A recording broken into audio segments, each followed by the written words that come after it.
बाबूजी, हम कहले रहनी ना कि वो फ्रॉड बैंक है। बैंक के खिलाफ सारा सबूत जमा कर लेनी। अभी गांव से वो बैंक के उखाड़ फेंकल जरूरी बा। बाबूजी, बाबूजी, हे बाबूजी, हे हे हे बाबूजी, बाबूजी, हे बाबूजी,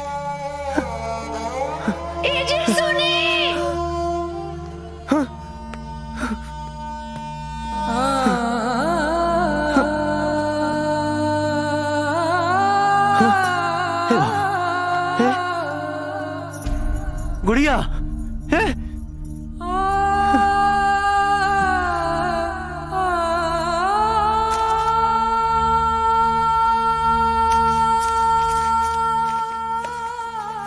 भैया हमके माफ कर दिया। हम मजबूर रहनी। मनोज के घर वाले 20 लाख की जगह 40 लाख मांगत रहले। यही से हम तोहरा मना कैला के बावजूद भी सारा पैसा बाबूजी से कह के बैंक में जमा करवा देनी। हमके ना पता रहे कि बैंक वाला भाग जाइए सन। हम तो के कैसे मुंह दिखाती। तो हर बहन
पता ना बजरंगी हमरा कुकुर कैसन का कह देलस कि कुकुर हमरा बाबूजी के ही दौड़ा ले। सही बात बा। पूरा गांव के नाक में दम करके धर देले बा।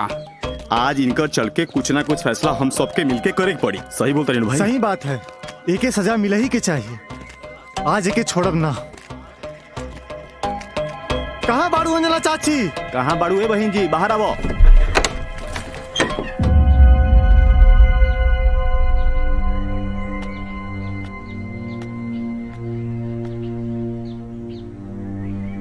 का बात बा? काहे सवेरे सवेरे हमरा दरवाजे पे मछली बेचता रहा लोग? हमनी के मछली बेचतानी अतहार लइका जौन गांव भर में घूम घूम के लोग के परेशान कर रहल बा, ओकर का? अपना बेटा के संभाल ला चाची। हमनी समारे उतर गई नी ना तो सीधा गांव से बाहरी खेत देम। फैसला होके रही आज। ओकरा साथे आप लोगन के जवन लगे ऊ करी लोग, पर हमरा दरवाजा पे आके दोबारा शोर मत करा लोग, समझला? और एक बार ना 100 बार हम कह देले बानी, हमार बिटवा से हमार कोनो संबंध नहीं खे। चला निकला लोग, मुंह का देखा तारा। निकला लोग। आ गईले सवेरे सवेरे। भाई का जमाना है? चला चला, लागत हमनी के कुछ करे के पड़ी।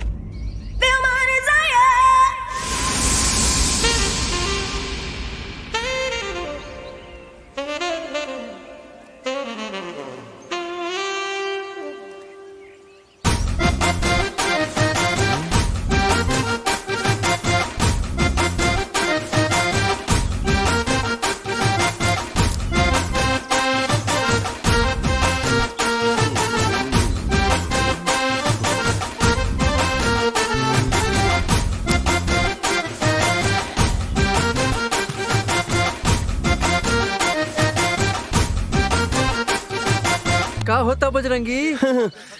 हवा बहे के इंतजार। हवा बही तो लहंगा उड़ी। आ जब लहंगा उड़ी तो कुछ न कुछ दिखी। हट पागल। पागल हम की तोहनी के रे।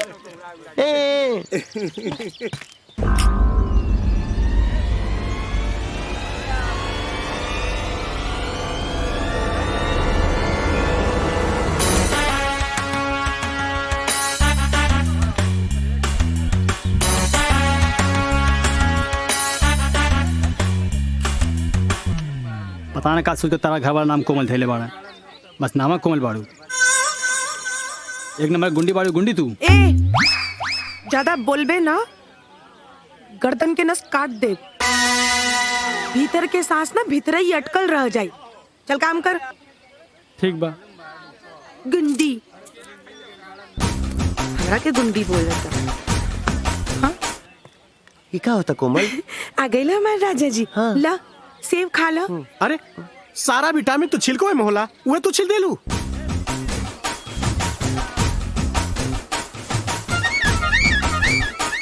इका तू ही ना कहला सारा विटामिन छिलका में होला। ला खा। हटो, क्या खिला रही हो तुम इनको? ज्यादा लाइन मारने की कोशिश मत करो।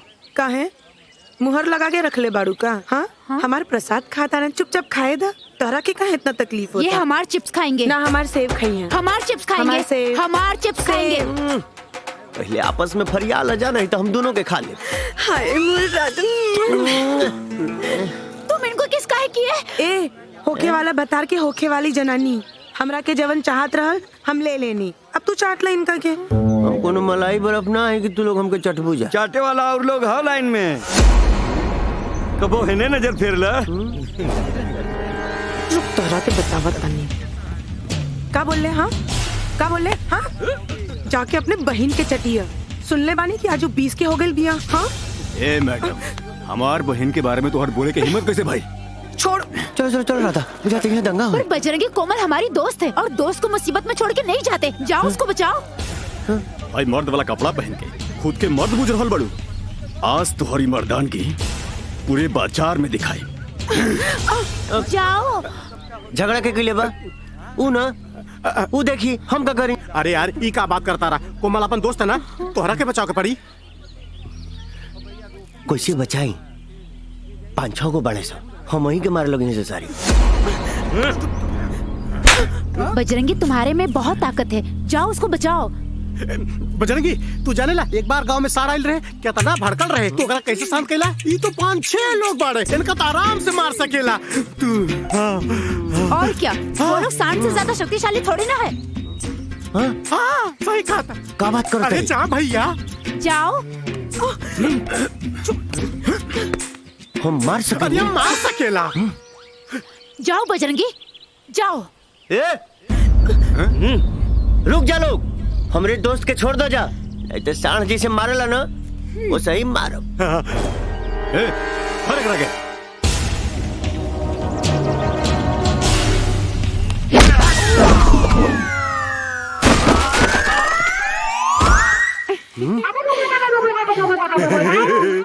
हम कहाँ थे? फर्क रह गया।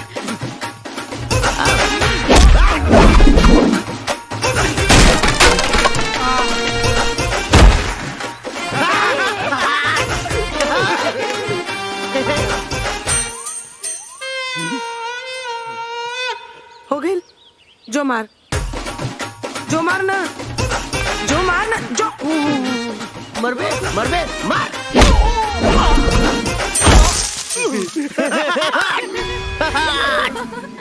ओए जो ना जो मार जो। अब हम तोड़ी जियो मोरी राजा। का देखा था वे तो से ठीक बिया। तुमको बोला था ना इनसे दूर रहो।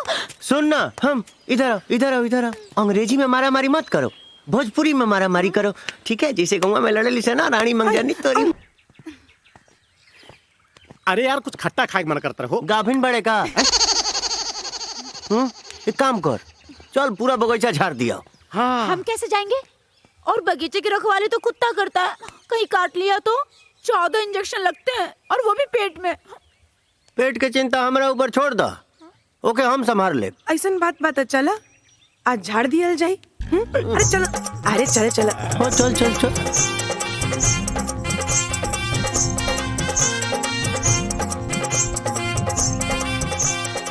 अरे ते काहेला छलांग मारता रे?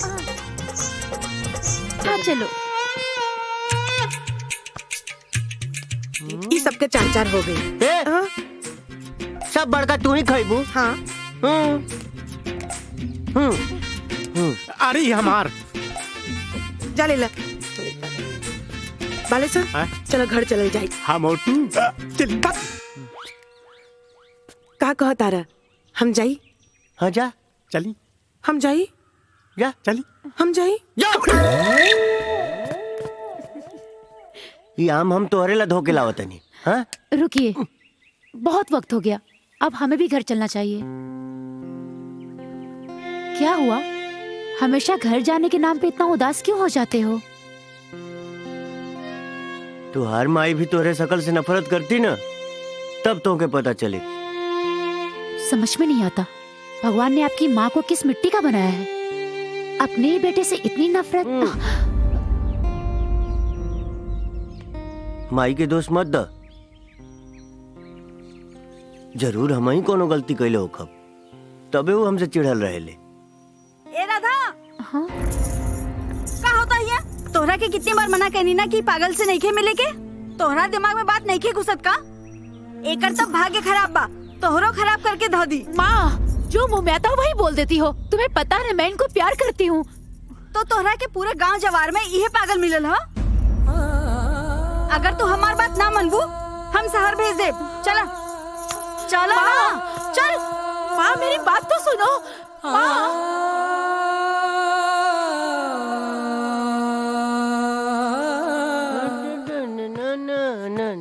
आ गईला गांव वालन के नाक में दम कई के। अरे जा रे कुपातर, तोहार जैसन बहुबन से तो हम निर्बंसी बहुत अच्छा रहती। ऐसे काहे बोलत रे माई? हमसे कौन गलती भइल बा? गलती तो से? अरे गलती तो हमरा से भइल बा, जे तोहरा जैसन बैल के जन्म दिहली। माई हमके भूख लागल बा। रसोई में खाना बना के रख दे ले बानी, जा थरिया भर के ठूस ला।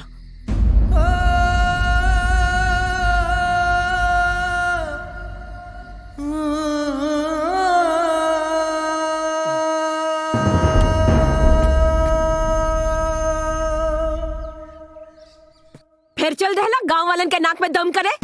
पलट मत। भगवान भी ना जाने कौना जन्म के हमरा से बदला लेता न तरह जैसन को पातर के हमरा माथे मड़ के।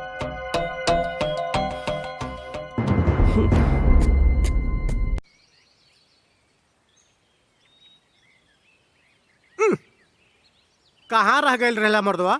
आई मुँह काहे लटकल बा? बुझाता कि आज माई कुछ ज्यादा ही दोष दे देले बाड़ी। ऐसन बात नहीं खे यार, भले माई हमार हमके डांटे ले, लेकिन हमके पता बा भीतरे भीतर हमके प्यार भी बहुत करेले। हाँ। हाउ देखा पंडित जी, चल अब हम कॉल जाए। हाँ चल चली। हे पंडित सुन मर्दे।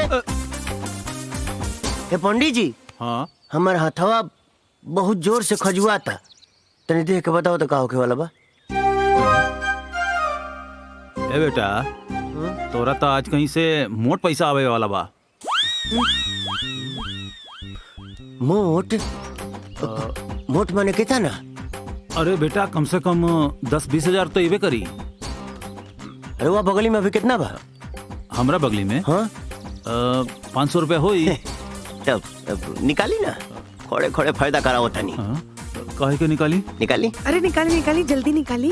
हाँ हाँ निकालो ना बाबा, जब हमारा भरी पैसा आ जाई तो तुमके तिगुना कके दे। जोड़ के देखा था कितना होता।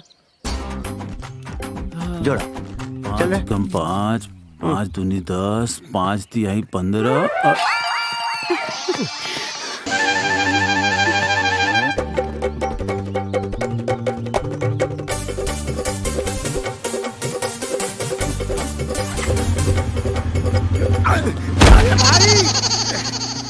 अरे हमार मोटरसाइकिल लिया, हमार मोटरसाइकिल। हम का ऊ लेके गइल बा।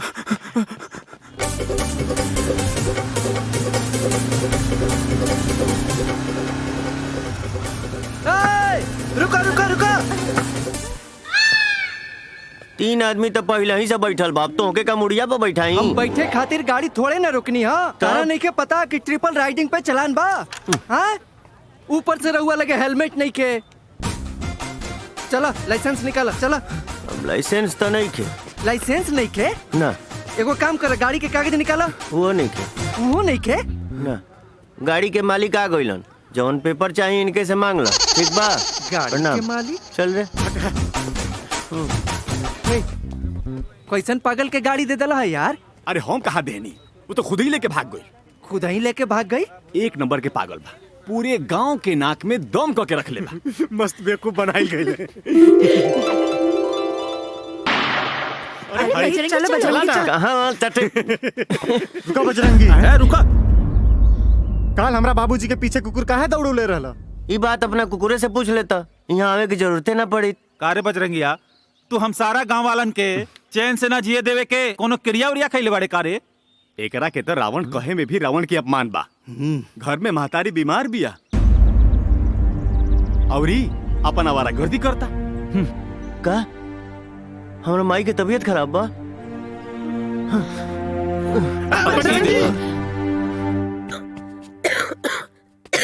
आई तोर तबीयत खराब बा का?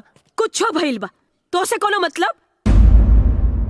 खाना बना के धा देले बानी, जाके खा ले और निकल। ऐसे मत बोल माई, हम अभी डॉक्टर से दवाई लेके कोनो आओ। जरूरत नहीं खे दवाई लेके आवे के। हो सके ना तेको जहर के पुड़िया लाके दे दे, खा के सूझ जाई। कम से कम तहरा से मुक्ति तो मिली। ऐसे काहे बोलो तेरे माई? आखिर हमसे ऐसा का हो गइल बा कि तू हमसे इतना नफरत करे ले? बोल भाई, का गलती बा हमार? बोल ना। तू जानल चाहता रे ना कि तहार का गलती है? बस सुन। हिंदू लड़की से शादी करवे हैं? हिंदू लड़की से शादी करवे? मुसलमान होके हिंदू लड़की से? भैया आपके बाप के दे भैया, बहुत प्यार करे भैया, बहुत प्यार करे भैया, हम जी ना पाए भूख रहे थे। आपके बाप के तू मुसलमान लोगन ना सुधरबा? हमरे हिंदू लड़की के शादी करके बहला फुसला के धर्म परिवर्तन करके चाहता?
तोहनी के हिम्मत कैसे भइला हमारा गांव के लड़का के मारे के? तू बीच में मत पड़ा पवन भैया। तोरे गांव के मुस्लिम लड़का हमरे गांव के हिंदू लड़की के बहला फुसला के शादी करके धर्म परिवर्तन करे के चाहता। और तू मर्दे कैसे हिंदू बड़ा हो कि मुस्लिम के सपोर्ट करता?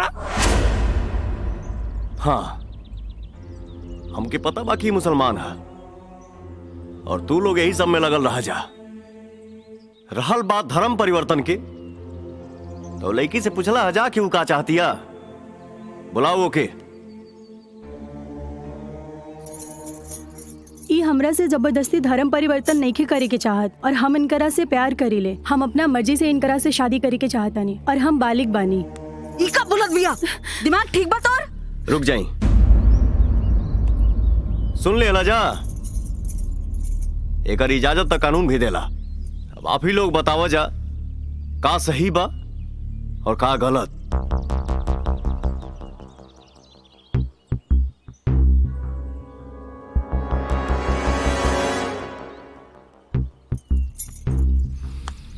देखा, हम तोहनी के साथे बानी। अगर तू लोग के ठीक लागता तो तू लोग एक हो जा, और अगर तू लोग अपने माँ बाप की रजामंदी से उनका आशीर्वाद लेके करब तो केहू के कोनो तकलीफ ना हुई।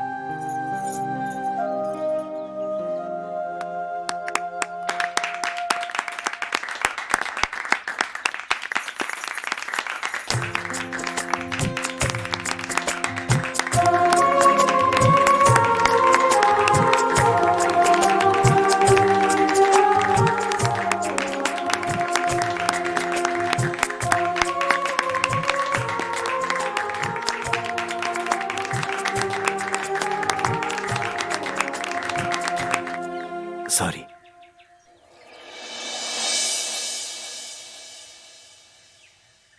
हमके तो सॉरी ना चाहिए, हमेशा लेट हो जाला। पत्ता सो करो। सो करी हैं? ई बाजी भी हमार, अब की बार भी मोदी सरकार। सही कहला ना का कहबा भाई, देश ओनिए जा रहल बा त जा रहल बा जा। ई कौन आई लो? नया लौकता। हाँ नया? हाँ नया लौकता। पैंट शर्ट में बा मर्दवा। बड़ा स्टाइल से। ए भाई सुना, शिकारपुर जाए के बा। शिकारपुर की मंगलपुर? शिकारपुर। शिकारपुर है हाँ, शिकारपुर। हाँ तहने आवा। हाई गड़िया तहार हो? हाँ बिल्कुल। यही से जाए वाला बड़ा का? और कौन चीज से जाए? अरे मर्दवा तब तक धक्का धक पहुंच जाई बहने। सुना, अच्छा हाई लौकत आ गया रास्तवा। हाँ वही जैसे बाएं बगलिया जा।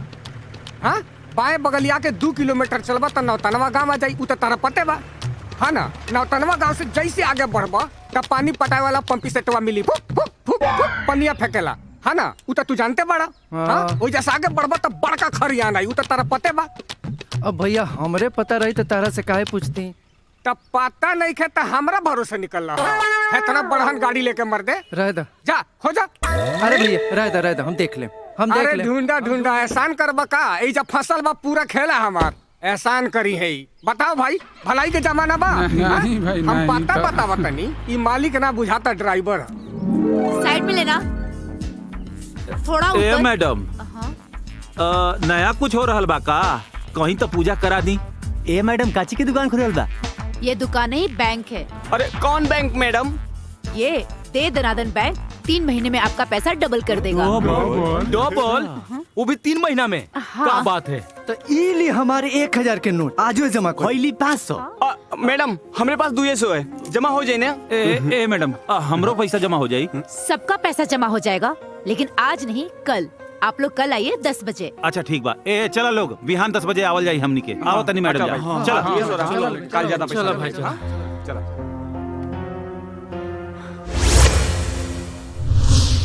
ई बैंक में वरिष्ठ नागरिक खातिर अलग से कतार के भी व्यवस्था बा। तनी कम झूठ बोलो। माने हम झूठ बोला तनी चाचा? अरे तू लोग ई बैंकवा के आज देख रहल बड़ा, हम तो भाई जमाना से ई बैंक के देखता रहल बानी। तनी कम फेंक मर्दवा, माने आजे बैंकवा के उद्घाटन भइल बा आ तू पहले ही से देख लेले बड़ा। बेटा इहे कहल जाला, देह बढ़ जाई लेकिन बुद्धि थोड़े ना बढ़ी। अरे ई गांव में कल बैंक खुलल बानू हो। हमरा भैया के ससुरारी में कई साल से ई बैंक चल रहल बा आ हम तो कई बेर पैसा दुगुनिया भी चुकल बानी। हाँ अब काले देखिए चाचा, भोरे हम बैंक में लाख रुपए लेके जाई, धान से जमा करब और 3 महीना में डबल करके निकाल ले। अरे बाबा तोहरो जो 18-20 कट्ठा बाचल बानू खेतवा, कुल बेच के बैंकवा में धा दो पैसा। जब डबलिया जाई तब दुगुना खेत की नहीं। अगर ऐसा बात बा लबार भैया तो हम कल है ना अपन भैंसिया के बेच के कुल पैसा बैंक में जमा कर दे। अरे 3 महीना के तो बात बा ओकरे बाद पैसा डबल हो जाई, तब एक के बदला 2 भैंस खरीद ले। एकदम सही सोचले बड़ा बेटा। चाचा राम नाम के लूट मचल बा, लूट सकेला त लूट ला।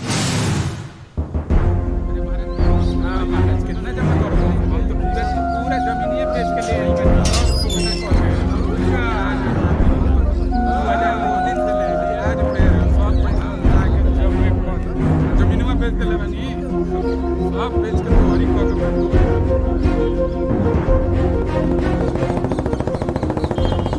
ई कहल जाला बैंक। पैसा जमा करो तो मिठाई के डब्बा मिलेला। अरे भाई तनी खनिया हमरो खातिर बनाई ह, हम खा ली तो पैसा दुगना हो जा। अरे तू पूरा खनी तरक ले के दे दे। नमस्ते भैया। नमस्ते। नमस्ते। कन्हैया यहाँ आवा। जी भैया। ये कैसन भीड़ है? भैया आपके ना पता बा, बैंक खुलल बा, 3 महीना में पैसा डबल। एह दुनिया में ऐसा कोनो बैंक नहीं है जहां 3 महीना में पैसा डबल हो जाए। ये फर्जी बैंक है। तोहनी के एकरा झांसा में पड़े कोनो जरूरत नहीं है। चला निकला जाए यहाँ से। केहू ही बैंक में 1 रुपया जमा ना कराई। मुंह मत देखा जा, निकला जा।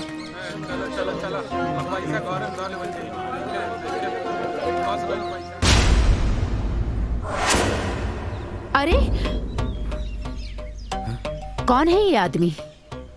मैं मी पवन सिंह हवन। एक गांव के लोग इनकरा के अपन भगवान मानेला। अगर ये बोल दी है ना कि बैंक में एक भी पैसा ना जमा होई तो बिल्कुल 1 रुपया भी जमा ना होई, और हम ना जमा करम मैम।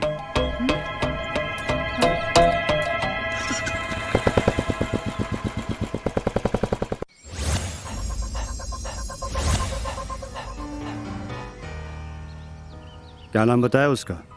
पवन सिंह। होकर कोनो न कोनो इंतजाम करे ही के पड़ी।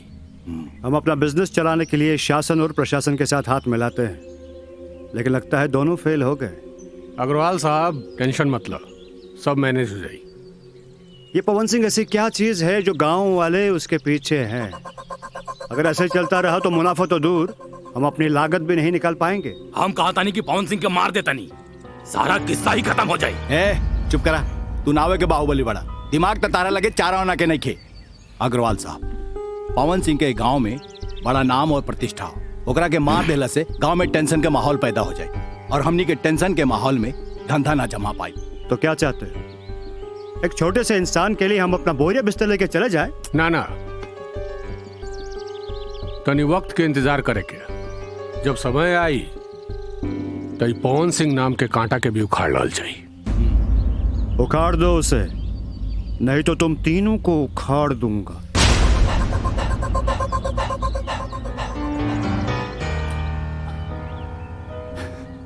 का जरूरत रहा तारा के? अग्रवाल के बताओ के? अरे हमरा के बताओ के रहल ना तारा के? सॉरी सर। सॉरी सर। हम अपना जीते जी अपने गांव वालों के पैसा ना लुटाए थे। तू ये सब पचड़े में मत पड़ा भैया। बेटा पवन, हो सकेला जौन तू सोचतारा वैसे ना होके, हो सकेला कि बैंक वाला सही होके। ना बाबूजी, इस देश में बैंक नीति आरबीआई तय करेला, और आरबीआई के लगे ऐसा कोनो प्लान नहीं है जौना से 3 महीना में पैसा डबल हो जाए। ये जरूर कुछ लुटेरन के साजिश है। अरे बेटा छोड़ा ये बैंक वैंक के चक्कर, तू अपने घर परिवार पे ध्यान दे। और सुना, सुमन के ब्याह खातिर 20 लाख रुपया जमा हो गई। हम चाहता नहीं कि तू लड़का वालन के घरे जाके दिन तारीख पक्की कर दे। जी बाबूजी, हम अपने गुड़िया के ऐसा ब्याह करब कि पूरा गांव जवार देखी।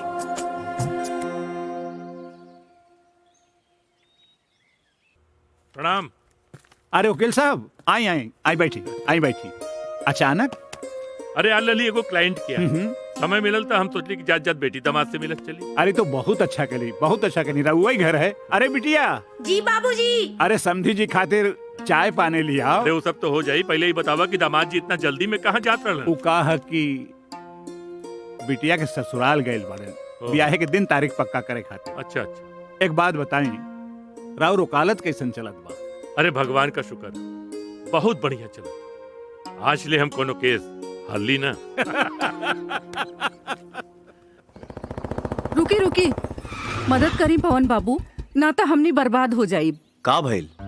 अरे पिंकिया के आँख के ऑपरेशन खातिर हम 10,000 पेट काट के जमा कैले रहनी। रउआ के मना कैले के बावजूद भी पिंकिया के बाबूजी उ पैसा ले जाके बैंक में जमा कर देले। पवन बाबू, हमरा के कैसे भी उ पैसा दिया द। तू बैंक पहुंचा, हम आवत नहीं। बहुत मेहरबानी। तोहनी से कितना बार कहनी कि सब के सब फ्रॉड हमेशा। भाग चलोगे यहाँ से। ये लूट मार के दुकान जवन खोल के बैठल बाड़ू जा, एके चुपचाप बंद कर दा, नहीं तो कहीं अगर हम बंद करावे पे उतर गई नी तो सबके बोलती बंद कर दे। देखिए पवन जी, आप जैसा सोच रहे वैसा कुछ भी नहीं है। ये सचमुच ईमानदार बैंक है। ईमानदारी बा की बेईमानी एकर तो पता हम लगाइए ले। अभी काम के बात सुना, इनकर मरत तोहरा बैंक में कल 10,000 रुपया जमा कर गई बड़े। वो पैसा इनके वापस चाहिए। पर ये तो 3 महीने बाद सीधा 20,000 हो जाएंगे। इनके 20 ना 10 चाहिए, वो भी अभी के अभी। आप तो बुरा मान गए। बस मैं अभी दे रही हूँ, स्लिप दीजिए आप। इनके 10,000 दो।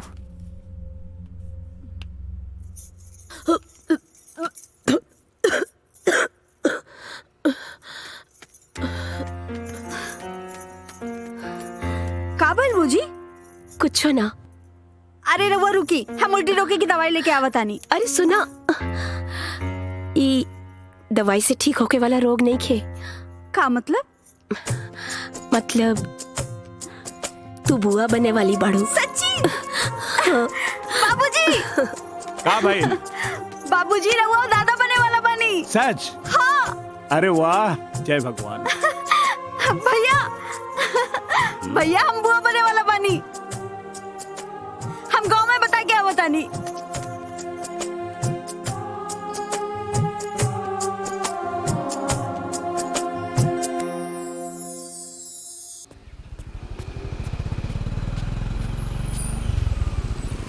ए भाई, भद्रकाली मंदिर जाए के बा।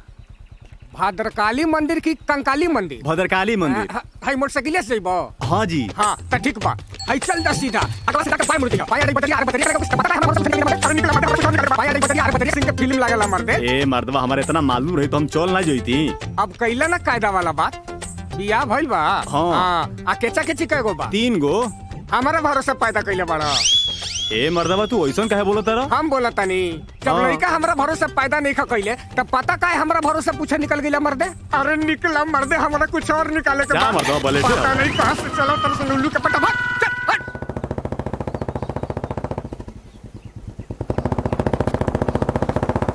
ए रुक रुक। सुना, इतना जल्दी में कहा? भैया हम बैंक जाते नहीं। हम कहा बताई कि तोहरा वजह से हम कितना पिछुआ गए नहीं। पिछुआ गईली? कहाँ पिछुआ गईला? तू तो भैया हमके बैंक में पैसा जमा करे से मना कर देला। हम तो मान गए नहीं, लेकिन गांव के बहुत सारा लोग जाके चोरी छुपे पैसा जमा कर देले। उस सबके पैसा सीधे 3 महीना में डबल होके मिल गई। ई कैसे हो सकेला? हो सकेला ना भैया, ई हो गई बा। हम आज सीधा बैंक जाता नहीं और सीधे 25 लाख जमा करम भैया। 25 लाख? तब तोहरा हैसियत से बहुत ज्यादा रकम बा। कहां से लेबा इतना पैसा? भैया तोहरा का मालूम नहीं खे, हम अपन खेत बाड़ी माल मवेशी सब कुछ बेच देले बानी। जब हमरो पैसा 3 महीना में डबलिया के मिल जाए ना, तो हम सीधे दुगुना किन लेम भैया। प्रणाम भैया।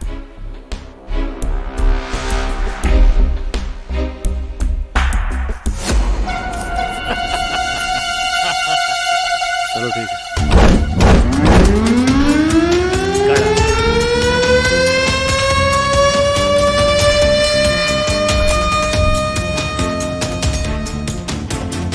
चल बंद कर, बंद करी गरीब के लूटे वाला दुकान। ए पवन, इज्जत से नाम ले।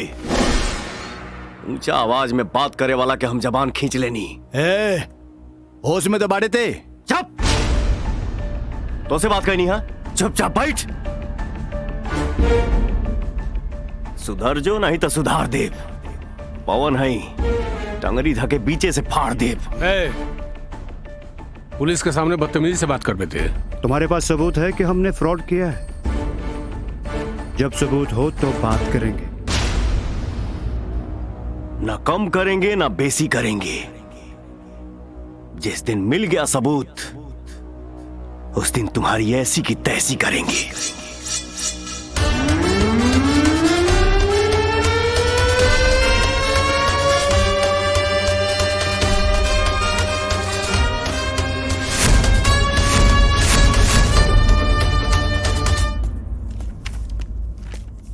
एगो जरूरी काम से हम पटना जाता नहीं बाबूजी।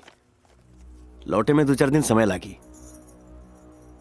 अंजना भी 2-4 दिन नैहर घूमई है। बेटा इतना कौन जरूरी काम आ गई जो अचानक तोरा के पटना निकले के पड़ल? लौट के आए तो सब बताई। हाँ बेटा खुश रह खुश रह। हाँ बेटा खुश रह खुश रह। भैया पटना से हमरा खातिर कुछ लेके आई है। ठीक बा। प्रणाम बाबूजी। अरे नरेश बाबू आई आई आई अचानक बैठी बैठी। सुनाई ले मिठाई खाई। मिठाई कौन बात के भाई? हमार भाई हाँ बैंक क्लर्क से बैंक पीओ बन गई। अरे ओकर प्रमोशन हो गई बा। अरे वाह वाह वाह वाह वाह। सुमन बिटिया जल्दी से भगवान के सामने घी के दिया जलावा। हमार दामाद जी के प्रमोशन हो गई बा। हम चाहता नहीं हाँ ब्याह के दिन जितना जल्दी से जल्दी हो सके उतरवा लिहल जी जी बहुत अच्छा बहुत अच्छा। लेकिन दहेज 20 ना 40 लगी।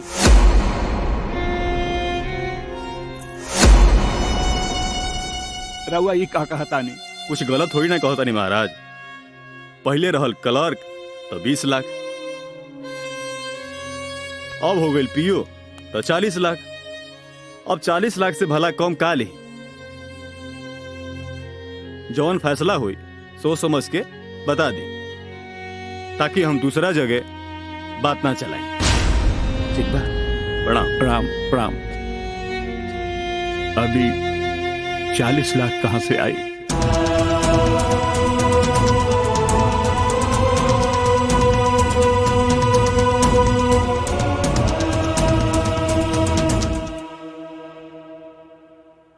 जी आइए बैठिए।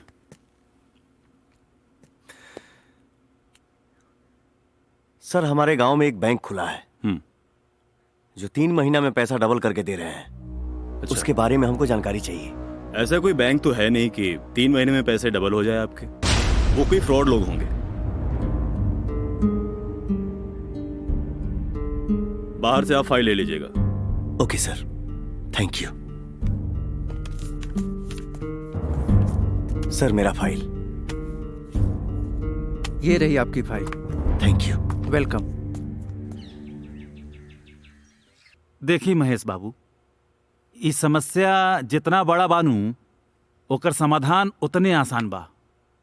20 लाख रुपया जे रउआ सोन बेटी के शादी खातिर जमा के ले बानू नू ओकरा बैंक में डाल दी और 3 महीना में पैसा दुगना हो जाई। ओकरा निकाली और बिया कर दी बेटी के। ना पंडित जी ना, पवन मना कैले बा। अगर ओकरा के पता चली ना तो बहुत नाराज होगी। अरे पवन के अभी बतावे के जरूरते नहीं खे। 3 महीना के बाद जब 20 लाख के 40 लाख मिली ओकरा निकाल के बिया कर दी, झंझट खत्म। हमार तो यह राय बा। बाकी रहुआ जौन मर्जी। अब हम चलत हनी। प्रणाम। प्रणाम।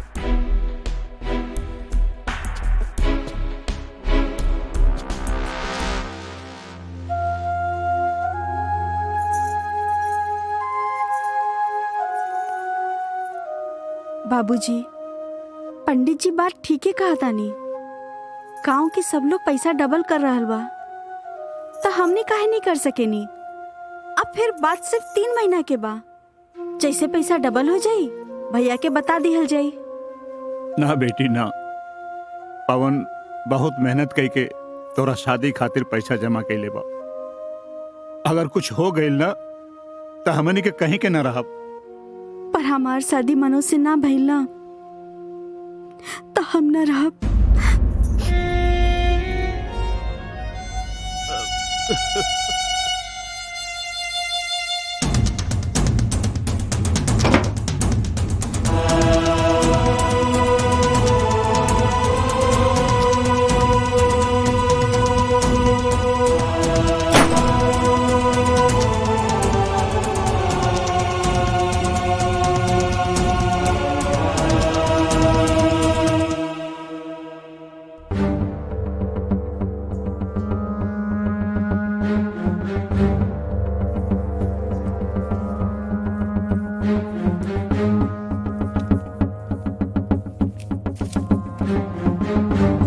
नमस्ते मैडम। नमस्ते मैडम, हाँ 20 लाख रुपया हमारा के जमा करे के बाद 20 लाख के 40 मिल जाए नु? हाँ हाँ बिल्कुल हो जाएगा, आप जमा करा दीजिए। जी वो कहा कि मैडम हमार बेटा बहुत मेहनत से रुपया कमैले बा, अब हमारा बेटी के दहेज दे के बाद पहले 20 लाख रुपया देवे के रहल, अब 40 लाख रुपया देवे के बाद ऐसे हम 20 लाख ले आयल बानी। बिल्कुल बिल्कुल आप जमा करा दीजिए।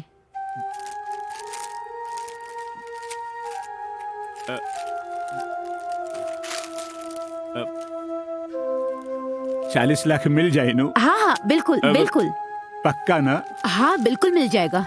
लीजिए, आपका नाम? जी सुरेंद्र सिंह। सुरेंद्र सिंह, एक रिसिप्ट दीजिए। लीजिए। मैडम 40 लाख मिल जाए नु? अरे आप जाइए, मिल जाएगा, और भी लोग लाइन में हैं। जी जी जाइए जाइए जाइए। भाई हमारे 4000 जमा कर दी। बाबू हाँ अपन बिहावा तक टाइम से कर ले रहला हैं? आई केस पूरा पाक गईल, एक्सपायरी में पहुंचा के हमार बिहावा करबा। इनकरा से कर लेना भैया। अच्छा सुना हाँ ये बुलाओ।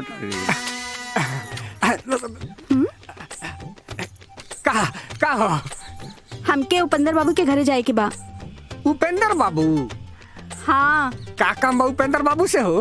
तोहरा के काहे बताई, हमरा के पता बतावा। ए सोना ऐसन बा, उपेंद्र बाबू ठार ले बुढ़ आदमी है, उनका यहाँ कुछ मिली तनी हले देखा ना। पागल आदमी बड़ा का? पागल रहती ना बाबू तो अब ले उखियारी में ले जाके तार व्यवस्था कर देले रहती। ऐसे झापड़ मारम ना, प्यार का सारा भूत उतर जाई।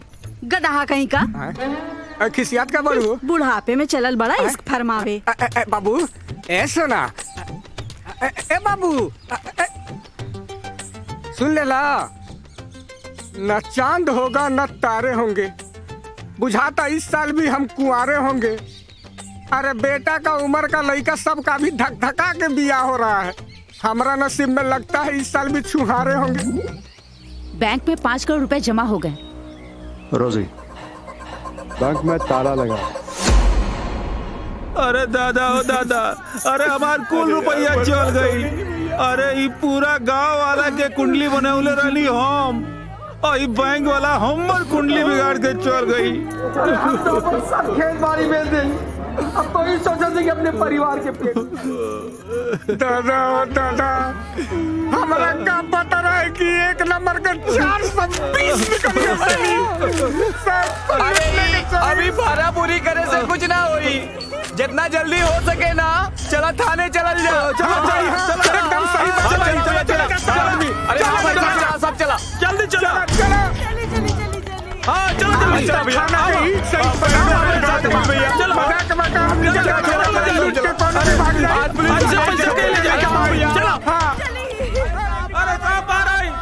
तनी देखता जाके बारी कौना का मैया जा रहा जाता हला करता रसन जो।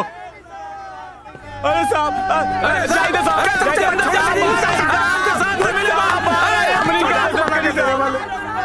सर गांव में बैंक बंद हो गया है, इसलिए गांव वाले हल्ला कर रहे हैं। अरे साहब बाहर आइए साहब। अरे साहब बाहर आइए साहब, बाहर आइए साहब, बाहर आइए साहब, सुनी ना साहब। चुप। कोनो मर गइल बा का जे इतना भाई भाई करता लगे। अरे दरोगा जी, रउआ के तो मालूमे होई कि ई गांव में एगो बैंक खुलल रहे, और वो बैंक हम सारा गांव वालन के चूना लगा के चल गई।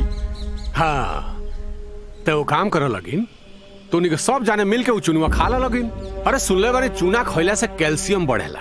अरे साहब हम गरीब गाँव वाले से मजाक ना करी साहब, कुछ करी साहब, नहीं तो हमनी बर्बाद हो जाई साहब, बर्बाद हो जाई। तो जब तोहनी के आबाद भई रहला जा तब हम याद आए रहनी का नानू, जकरा जकरा पैसा दुबरिया के मिलल रहे वो सब जाने तो आसमान में उड़त रहला जा। साहब आप पुलिस वाला है, हमने के मदद कर रहा फौज बा साहब।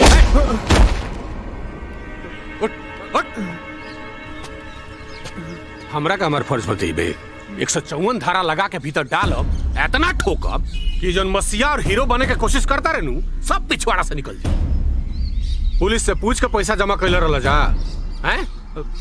सरकार दिन रात चीख चीख के टीवी पर कहता कि फर्जी बैंक के झांसा में मत आवा लगिन, लेकिन तोहनी के तो सरकार के बाद घोड़ा के पाठ समझेला। अब जा लो। अरे ऐसा मत कही सरकार, ऐसा मत कही, ये हमने कुल गाँव वाला लोग बर्बाद हो जाए। अरे कौनो तो रास्ता हो साहब। हाँ रास्ता बानू, यहाँ से आगे जाइए और बाएं मुड़ जाइए। चल निकल निकल निकाला सर निकल। ए भाई ऐसा हमने का कौनो सुनवाई नहीं होखे वाला, अब चले के विधायक जी के घरे, अब वह कौनो फैसला करिए।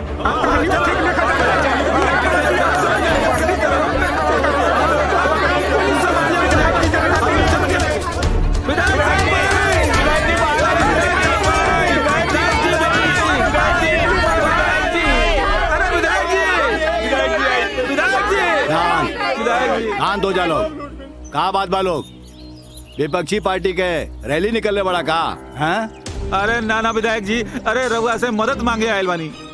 अरे कैसे मदद चाहिए बोला? गांव में बैंक खुलल, कुल गांव वालन के पैसा लेके भाग गइल, अब पुलिस कंप्लेन लिखे खातिर तैयार है नहीं। रघुआ कुछ करी जोना से हमनी के पैसा निकल सके। बस यह समस्या हो तुम लोगन के, पहले तो खुद गलती करवा लोग, फिर ओकरा बाद में कोनो 19-20 हो गई तो लग जाइबा सरकार के पीछे। अरे सरकार के और कोनो काम हो कि ना है? अरे हमके देश के विकास करे के हो, देखा जौन कुछ भाई लोकरा के भूल जा। चला लोगन निकला, चला निकला, चला भैया।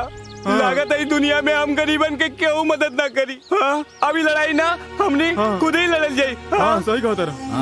हमने जाता नहीं विधायक जी, लेकिन एक बात याद रखब, कितनो चिड़ाई उड़ी है आकाशा, फिर करी है धरती के आशा। ए धमकी देता रे तोर औकात हमरा के पता हो, एगो पाउच और 1 नंबरी। अरे और हम है 10 नंबरी। चुनाव तो हम बाएं हाथ से जीत ले। चला लोगन निकला, चला ना तो लगा जूती आवे। चला निकला।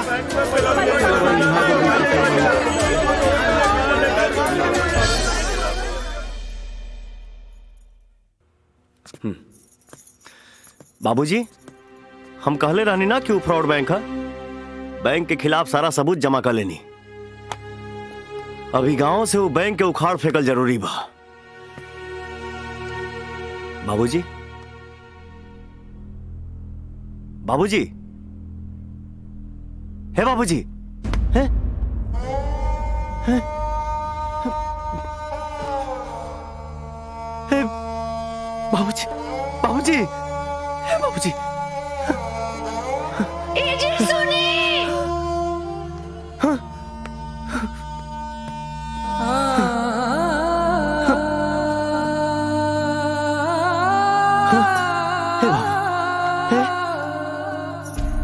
गुड़िया है?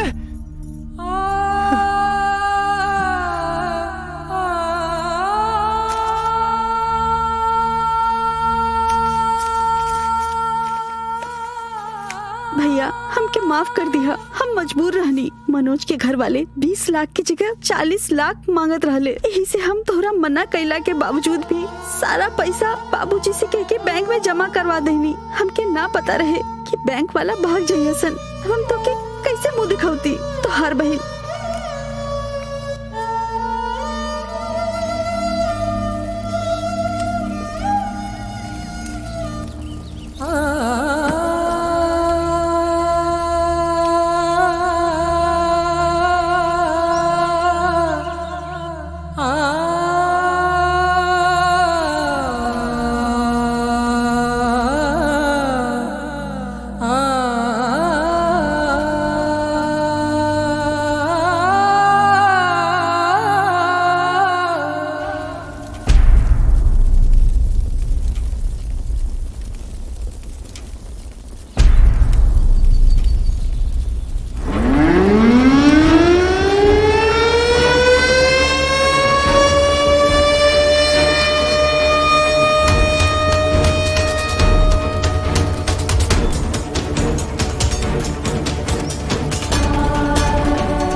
आओ रे इंसाफ के देवता, तुम नहीं सुधरोगे।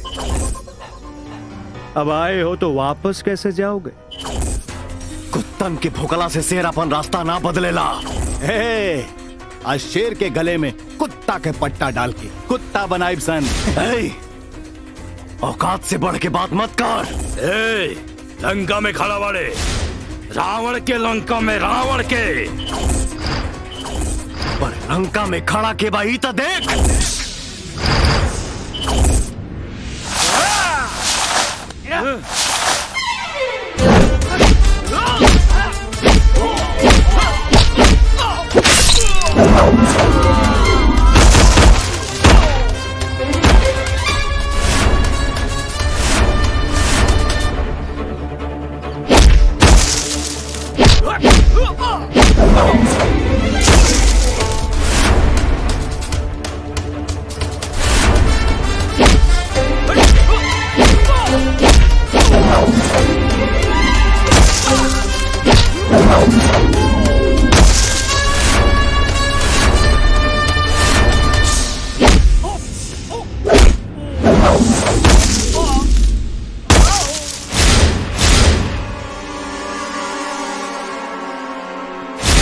हतराम जी अपना सीता जी से नहीं मिलेगा?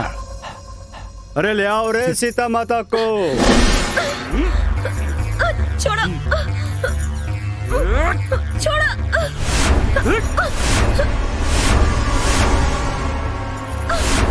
चल हीरो, सबूत निकाल चल।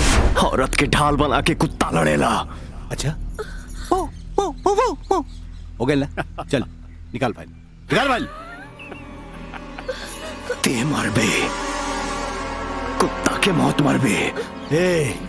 ये कुत्ता के मौत मरी हम बताओ था।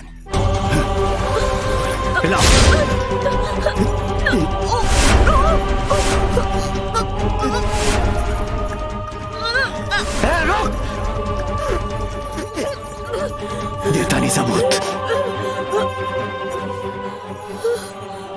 हमरा पत्नी के छोड़ दे।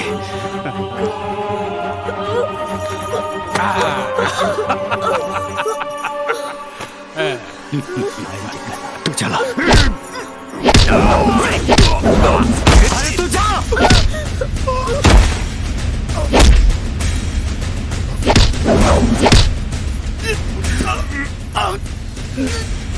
अरे तू जा, तू जा।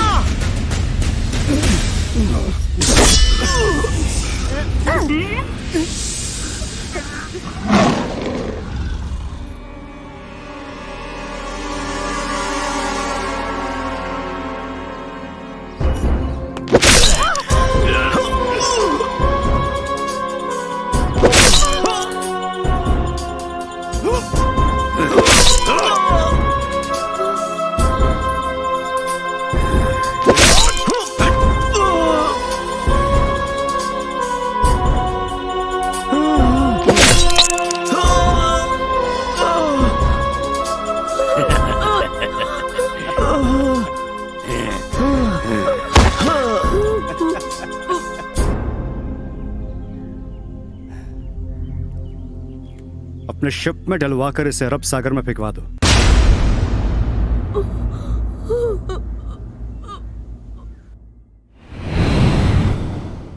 बस वो दिन से हम दिन रात भगवान से एक ही प्रार्थना करत रहनी कि जो हमरे कोख में हो वो बेटा ही दे, जवन जवान होके अपने बाप के बदला ले सके। भगवान बेटा तो देहलन, पर तारा जैसन जवन अपने आप के ना संभाल सके, वो अपने बाप के बदला का खाक ली। हमके कमजोर मत समझ माई, हम कुछो कर सकीला।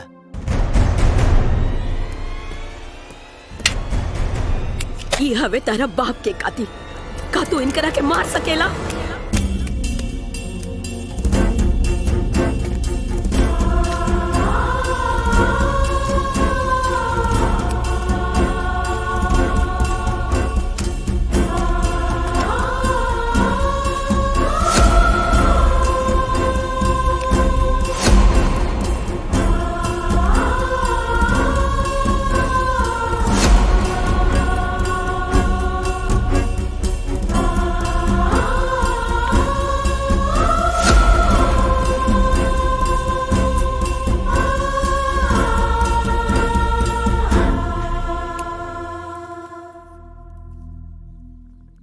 तोर दूध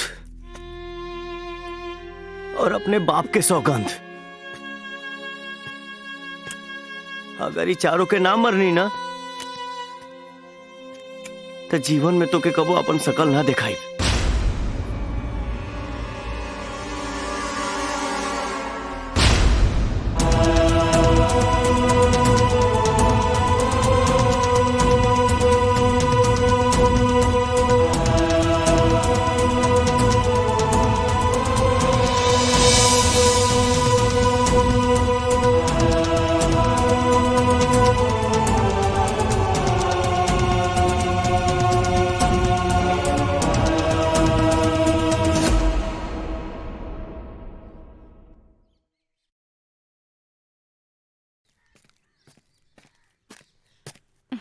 बजरंगी का भइल? बजरंगी बजरंगी बजरंगी अरे बजरंगी बजरंगी अरे बजरंगी, इतने गुस्से में कहाँ जा रहे हो? अपना बाप के हत्यारा से बदला ले बे। बाप के हत्यारा? के हा तोहार बाप के हत्यारा? ई चारो तारा के पता बा ये लोग के हवे? कितना पावरफुल लोग हवे। तू कैसे मर बा इन लोगन के? कैसे मारा भी तो पता नहीं खे, लेकिन ये जरूर पता बा कि हम एकनी के मारब, भले हमर जान काहे ना चल जाए। बजरंगी, हम जानते हैं आप जो सोचते हो वो करके मानते हैं, लेकिन हम ये भी जानते हैं आपको कदम कदम पे हमारे साथ की जरूरत पड़ेगी, इसलिए हम भी आपके साथ शहर चलेंगे। हाँ बजरंगी, जौन तू करे जा रहा बड़ा ये इतना आसान नहीं खे। यकनी के मारल तो दूर, ये इतना बड़ शहर में अकेले खोज न पैबा। हमनी के साथे रहल जाई तो काम आसान हो जाई। हमरा चक्कर में कहीं तोहनी के जान चल गई तब? वो जान ही का जवन दोस्त के काम ना आवे। हमनी के तोहरा के साथे चलब मतलब चलब। हाँ।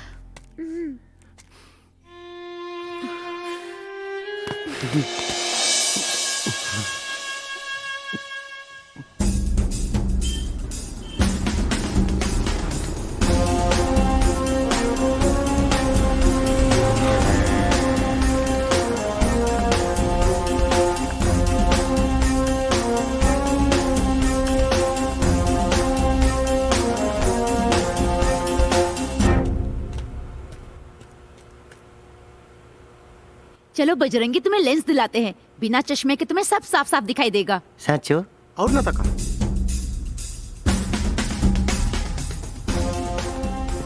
लागत नहीं ना हीरोनियन? हाँ?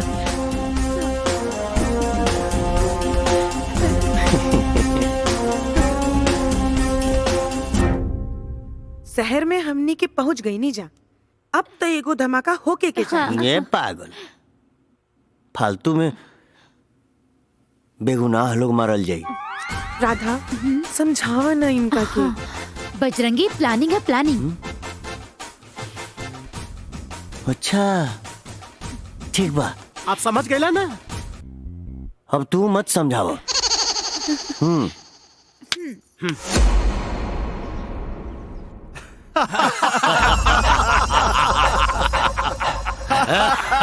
नमस्ते। बैठो बैठो बैठो। कमाल का जोक है डीएसपी, जरा फिर से पढ़ो।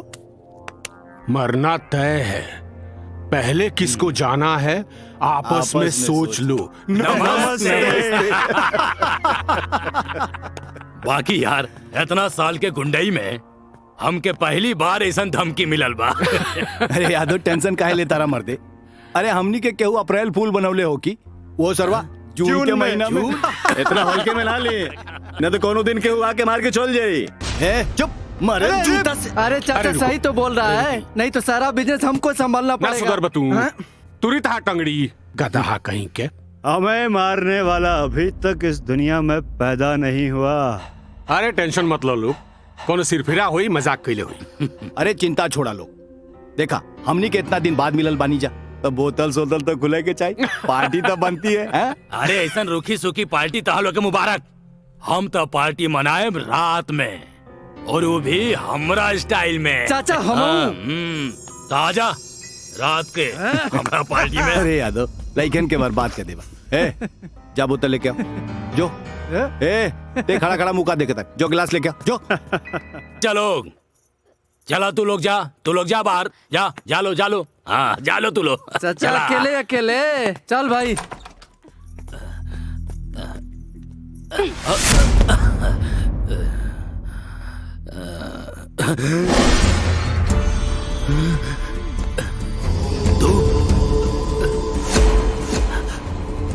पवन पवन ना, पवन पुत्र बजरंगी।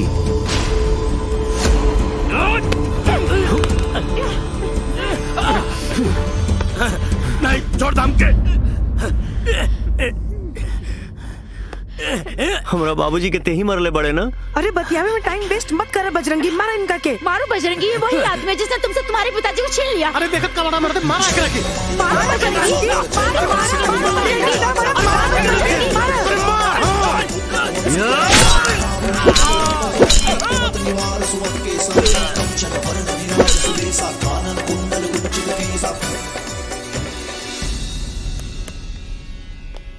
ये भाई निकल ऐसे निकल भाई। हाँ हाँ चल चल।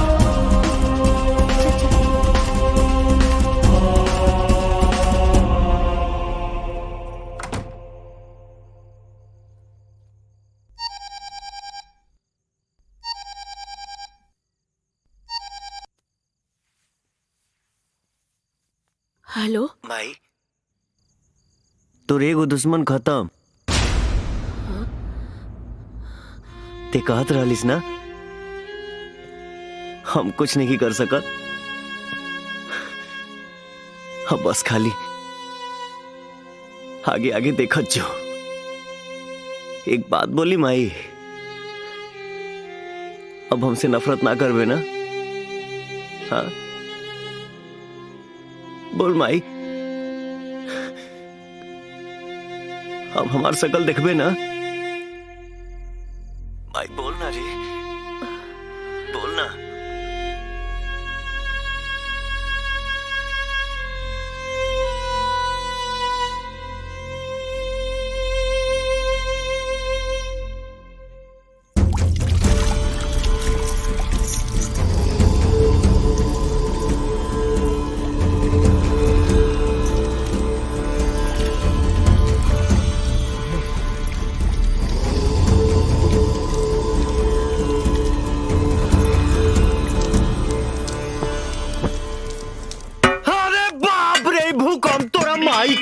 पागल है क्या? इतनी जोर से कोई मारता है?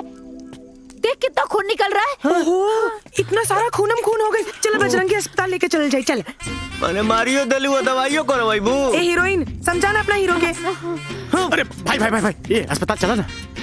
चलिए बजरंगी अस्पताल चलिए।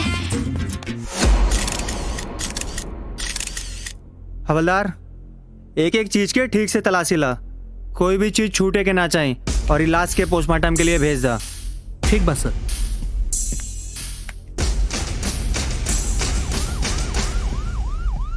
सर हाँ एगो चश्मदीद गवाह मिल गई बा।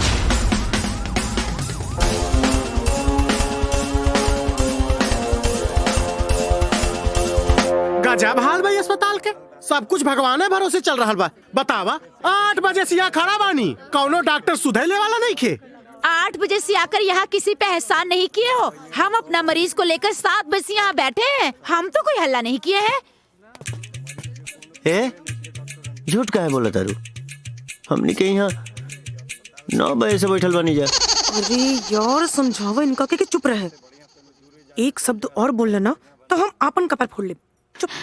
बजरंगी ये प्लान है, प्लान। 9 बजे नहीं 7 बजे 7 बजे 7 बजे है 7 बजे। हे भाई लोग हमने के 7 बजे से यहाँ बैठल बनी जा। हे 7 बजे। हाँ बस बस देर हो तो। 7 बजे से आए तो क्या हुआ? कोई प्रधानमंत्री हो कि हल्ला कर रहे हो? चुपचाप बैठो, डॉक्टर साहब आएंगे तभी इलाज होगा आपका। मतलब जे प्रधानमंत्री ना होई ओकर टाइम पर इलाज ना होई हॉस्पिटल में, ऐसा कोनो रूल बा का? हाँ देखा बेचारा के कितना खून बह रहल बा। हाँ इलाज नहीं के कर सकत, डॉक्टर नहीं के आ सकत टाइम पे, तो कम से कम 2 बोली प्यार से बोल रहा। हटिए 1 मिनट। क्या हुआ? क्यों शोर मचा रहे आप लोग? हाँ बोलिए, मैं हूँ डॉक्टर। क्या बात है? आप डॉक्टर हो? ये कोई आने का टाइम है? हम 7 बजे से यहाँ बैठे हैं। ठीक है, कोई बात नहीं, शोर मत कीजिए। आइए हम ट्रीटमेंट कर देते हैं, आइए। चलो।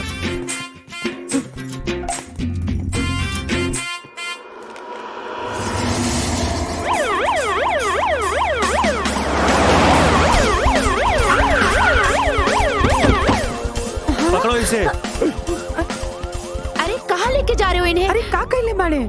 मर्डर किया है पंकज यादव का। अरे नहीं नहीं, आपको कोई गलतफहमी हुई है। ये किसी को मर्डर नहीं कर सकते। मेरे पास चश्मदीद गवाह इस मर्डर केस का। अरे साहब कुछ ले दे के मामला हल कर दे।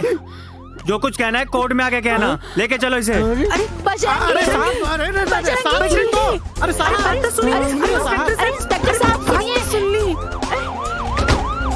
अरे साहब बात तो सुन। अरे साहब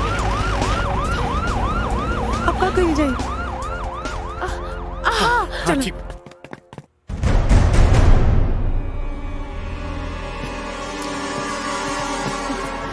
नाना जी, बजरंगी को पुलिस पकड़ के ले गई। अब का हुई? नाना जी कुछ न कुछ करे के पड़ी। करे के कबा जौन रायता तू लोग फैलेले बड़ा वही समेटे के पड़ी।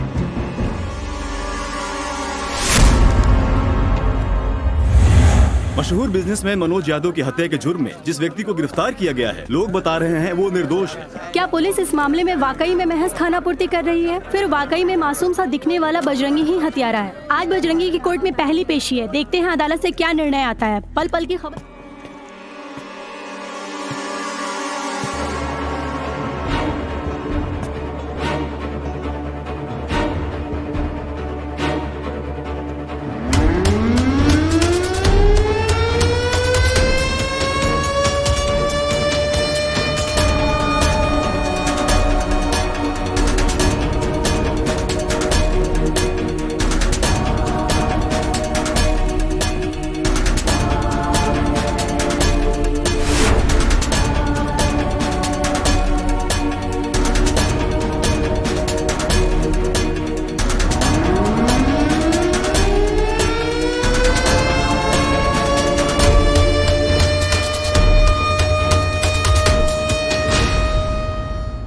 अदालत की कार्यवाही शुरू की जाए। मिलॉर्ड, कटघरे में खड़ा ये मासूम सा दिखने वाला शख्स इतना दरिंदा है मिलॉर्ड। इसने मरहूम पंकज यादव पर 1 बार नहीं 2 बार नहीं पूरे 10 बार चाकू से वार किया है। और इस जघन्य अपराध को करते वक्त ना ही इसके हाथ कांपे हैं और ना ही इसका जमीर। ऐसे हत्यारे को इस समाज में जिंदा छोड़ देना खतरनाक ही नहीं बल्कि ये एक प्रकार का जुर्म है। और मैं इसके जुर्म को साबित करने के लिए इस घटना के चश्मदीद गवाह और मरहूम पंकज यादव के बुजुर्ग नौकर हरिया को इस अदालत में बुलाने की इजाजत चाहता हूं। इजाजत है। हरिया हाजिर हो।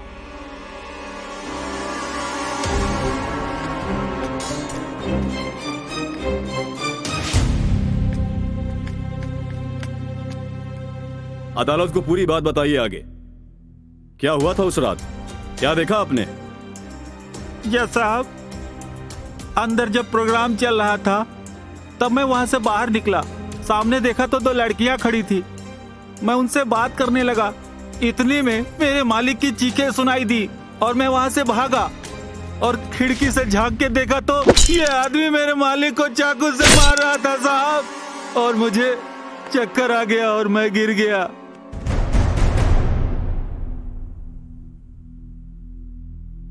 That's all, my lord. बचाओ पक्ष के वकील गवाह से कुछ पूछना चाहते हैं। Yes my lord. Proceed. Thank you.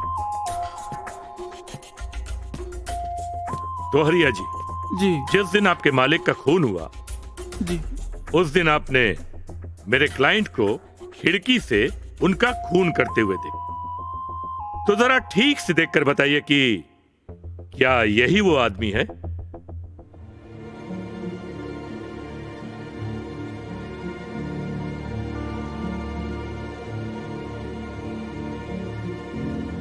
एक मिनट, आप चश्मा लगाते हैं? जी। बिना चश्मे के आपको ठीक ठीक नहीं दिखाई देता? नहीं, थोड़ा धुंधला दिखता है। Point to be noted milord, चश्मे के बिना इनको थोड़ा थोड़ा धुंधला दिखता है। अच्छा ये बताइए कि जिस वक्त कत्ल होते हुए देखा आपने, उस वक्त आपने चश्मा लगाया हुआ था या नहीं? जी नहीं, चश्मा हॉल में रह गया था। यह भी पॉइंट नोट किया जाए। तो आप विश्वास के साथ कह सकते हैं कि यही वो आदमी है? लगता तो यही है। लगता है मिलॉर्ड, इनको लगता है, इनको विश्वास नहीं है ये पूरा कि ये वही आदमी है। That's point. ठीक है, अब आप जा सकते हैं। मिलॉर्ड, पुलिस के मुताबिक और हरिया की गवाही के अनुसार पंकज यादव का कत्ल रात को 9 बजे के आसपास हुआ और उस समय मेरा क्लाइंट पवन यादव की कोठी के आसपास तो क्या, उससे बहुत दूर था। और यह बात साबित करने के लिए मैं प्राथमिक स्वास्थ्य केंद्र के डॉक्टर मिश्रा को बुलाने की इजाजत चाहता हूं। इजाजत है। Thank you milord. डॉक्टर हाजिर हो।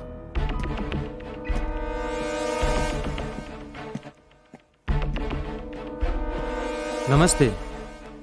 हाँ तो डॉक्टर मिश्रा। जी सर। आप इस व्यक्ति को पहचानते हैं? जी देखा है, बिल्कुल देखा है। परसों 7 बजे के आसपास ये हमारे हॉस्पिटल आए थे। इनके सर पर चोट लगी हुई थी और ये लोग काफी शोरगुल कर रहे थे। मुझे थोड़ा सा लेट हुआ, तकरीबन 10 बजे के आसपास मैं आया और इनकी मरहम पट्टी किया, फिर ये दोस्तों के साथ चले गए। धन्यवाद, अब आप जा सकते हैं। जी थैंक यू सर। मिलॉर्ड, अब मैं अस्पताल के चपरासी ब्रजभूषण को अदालत में बुलाने की इजाजत चाहता हूँ। इजाजत है। Thank you. कंपाउंडर हाजिर हो। प्रणाम सर। हाँ तो ब्रजभूषण जी, डॉक्टर साहब ने अभी जो कुछ कहा वो सच है? जी सर, सच है। आप इनको पहचान रहे हैं? जी पहचानते हैं सर। कैसे? परसों शाम को आए थे, बहुत हल्ला गुल्ला किए थे। अच्छा? और शोर मचाए थे। डॉक्टर साहब ने पट्टी किया और ये चले गए। वकील साहब, आप कुछ पूछना चाहते हैं? No question my lord. Thank you, आप जा सकते हैं। Milord, that's all. रुक जाइए जज साहब, ये सच ना। अदालत में खड़ा होके कबो झूठ ना बोले के चाहिए। यही से हम सब सच सच बतावे के चाहता नहीं। हमनी के हॉस्पिटल में 7 बजे ना 7:02 में पहुंचल रहनी जा। अब जौन रुआ कहे के बकाही। गवाहों के बयान से यह साबित होता है कि बजरंगी बेकसूर है, लिहाजा बजरंगी को इस केस से बाइज्जत बरी किया जाता है। द कोर्ट इज एडजॉर्न्ड।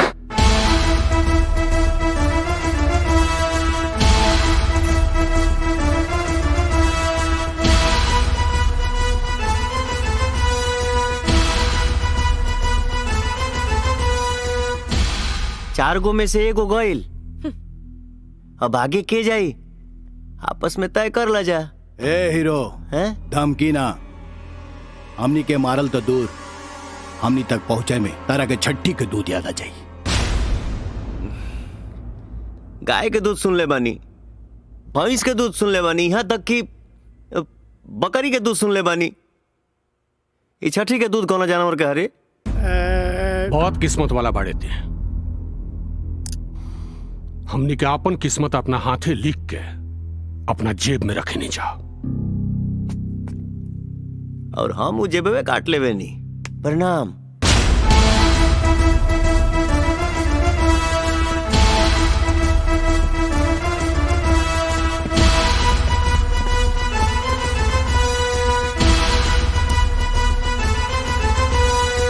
क्या लगा था बाबू के जाई पहले? ताऊ जी के हमार बाबू जी? हमरा तो लागता तोहर बाबूजी। तो लागल शर्त 5000 के? लग गईल। सही बा।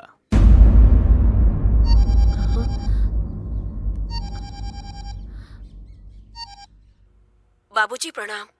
हम तो तरह के सुखी रहे का आशीर्वाद भी ना दे सकेनी। अपने बदला की आग में तू एगो भोला भला लड़का के खूनी बना दे लो। खैर जो भी होके हम ओकरे साथ हैं, अभी भी वक्त था।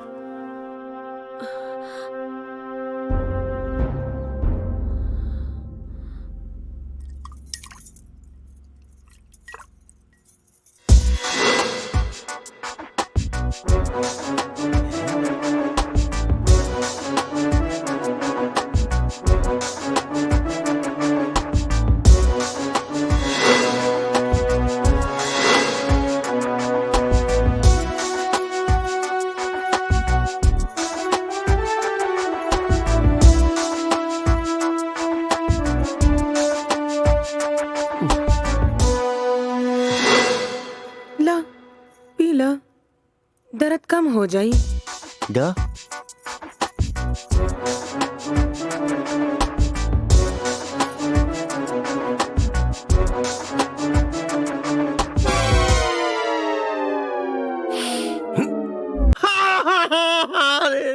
इज्जत ले गई रे दादा। अरे बाप रे बाप।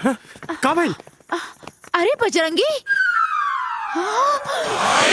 ये क्या हुआ बजरंगी? अरे वो कहीं के ना छोड़ना सबके, अब हम कैसे केहू को मुंह दिखाई? फिर काल ले मेरी। चल हट। अरे डायन भी साथ घर छोड़ देती है, पर तू तो उनसे भी गई गुजरी निकली। तू जानती ना मैं इनसे प्यार करती हूँ, फिर तुझे इनके साथ मुकाला करने की क्या जरूरत थी? हो गई। हमरा के ना तोरा प्यार पे कोनो डाका डालने के कोनो शौक नहीं के, वो तो बस मूड बन। तुझे तो मैं देख लूंगी। ठीक से देखिए। चलो बजरंगी, इसके मुंह लगने का कोई फायदा नहीं। तो तोरा के कहता मुंह लगे? एक्सक्यूज मी, जहाँ कोई उम्मीद नहीं वहाँ मुंह मारने से क्या फायदा? वेलकम। गोबर में मुंह मारे के ना हमरा के कोनो शौक नहीं के, पागल। का भगवान, ई कैसन बराउ लीला, केहू के एको नहीं खे, केहू के दो दो मिला। साहब हमार बात के यकीन करी, ओ दिन साहब के खून हुए आदमी कैले रहल, और वो दिन जो लड़की लोग नाचत रहे ना, वो दिन कोर्ट में ओकरे साथ रहे साहब।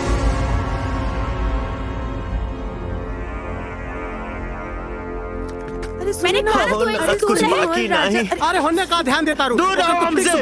हम खाली बानी, हमरा तो ध्यान दे। अरे तोरा पता घंटा ध्यान दे। रोक रोक रोक रोक रोक। चल चल चल चल। अरे बजरंगी, अरे बजरंगी, बजरंगी। अरे भाई कहाँ लेके जाता राजा? दावत खाए खातिर। दावत खाए तो हमारा दोस्त लोग के भी ले ला। ये ड्राइवर भाई,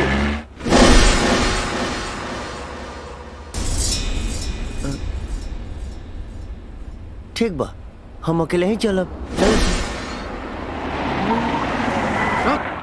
चल चल चल चल चल चल उतर। चल चल। का बे, वो दिन अदालत में का काले रहे? के पहले मरी? तो पहले मरबे ते, जैसे तारा बाप के भयानक मौत देले रही, ओहू से भयानक मौत तारा के देव हम, पवन पुत्र बजरंगी। शेरा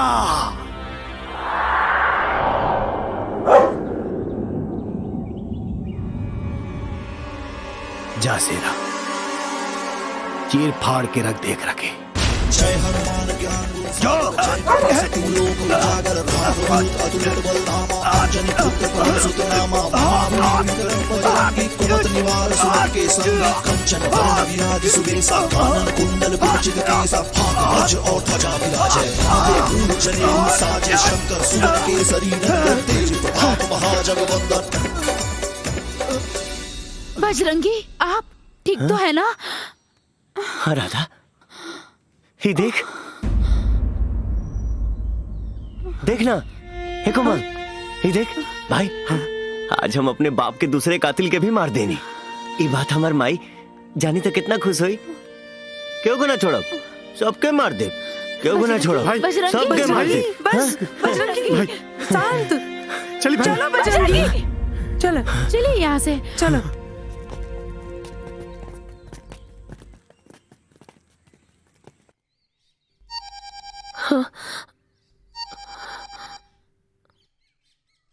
हेलो भाई, आज तो दूसर का दुश्मन भी खत्म।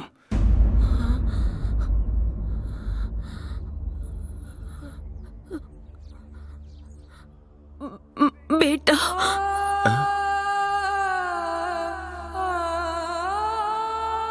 क्या बोल लीसा? एक बार फिर से बोलना। बेटा। हे, आज हमार माई हमके बेटा बोल रसिया। हाँ माई। अरे हम तो पागल रहनी जे अपना जिगर के टुकड़ा के मौत के मुंह में दे देनी। हमरा कोनो बदला ना चाहिए, बस तू आ जा वापस। तुहार महतारी तोहरा के देखे चाहतारी रे, बस तू आ जा बेटा। ना माई, हम तोरा दूध के क्रिया के अपमान नहीं कर सकत। जब तक सबके खत्म ना करब वापस ना आए। बेटा, बेटा। एक बात बताई, आज हमके जीवन के सबसे बड़ा धन मिल गई। हमरा के माफ कर दे बेटा, माफ कर दे बेटा।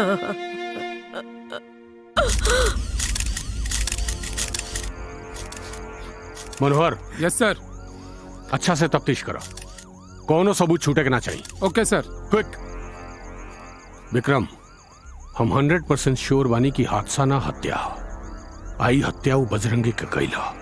अगर श्योर है तो एनकाउंटर क्यों नहीं करते? पुलिसिया चार्जशीट भी एनकाउंटर से कम ना होला विक्रम। हम ओकरा खिलाफ ऐसा चार्जशीट तैयार करब कि ओकरा के फांसी के फंदा पर चढ़े से क्यों बचा ना पाई। हमरा पास गवाह और सबूत भी बा और सीसीटीवी के फुटेज भी। पैसा अभी लेम की बाद में? अच्छा ठीक बा, बाद में। अदालत की कार्रवाई शुरू की जाए। माय लॉर्ड, हमने पिछले केस में बताया था कि यह मुजरिम चेहरे से जितना मासूम दिखता है उतना ही ये चालाक भी। पिछले केस में इसे बरी करके अदालत से एक भूल हुई। दुबे जी, अदालत के फैसले पर सवाल उठाकर आपने अदालत की तौहीन की है। Sorry milord. इस केस पे आइए। मिलॉर्ड, सीसीटीवी फुटेज में बजरंगी की मौजूदगी ये साबित करती है जो दिख रहा है वो महज हादसा नहीं, वो एक बना बनाया प्लान है। मैं इस अदालत के सामने सीसीटीवी फुटेज दिखाने की इजाजत चाहता हूं।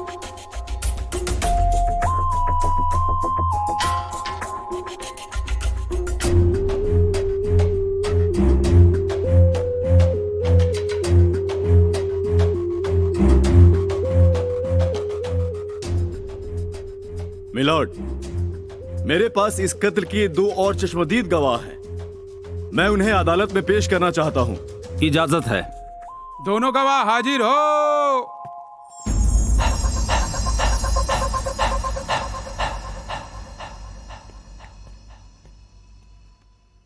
अदालत को सच सच बताओ, आप लोगों ने क्या देखा? ये बात सच है कि हम बजरंगी को उठा कर लाए, और ये भी सच है कि हम लोग उसे मारना भी चाहते थे। उसके बाद हमारे साहब ने बजरंगी के पीछे कुत्ता छोड़ दिया, इसलिए बजरंगी वहां से भागा। लेकिन बजरंगी फिर वापस आया और कुत्ते के कान में ऐसे ही कुछ बोला और कुत्ता फिर हमारे साहब पे अटैक कर दिया। जज साहब, ये रहे दोनों चश्मदीद गवाहों के बयान, और सीसीटीवी फुटेज देखने के बाद ये साफ जाहिर है ये सीधा दिखने वाला शख्स वहां पर मौजूद था।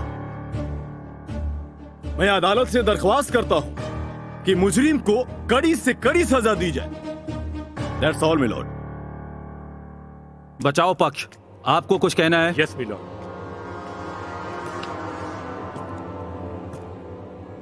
मिलॉर्ड, दरअसल ये क्या बोल रहे हैं मेरी समझ में कुछ भी नहीं आ रहा है। बजरंगी को उठाकर ये लोग ले गए, फार्म हाउस इनका, कुत्ता इनका, और बजरंगी को मारना भी ये लोग चाहते थे। फिर अचानक बजरंगी ने कुत्ते के कान में न जाने क्या कह दिया कि कुत्ता आदमखोर हो गया।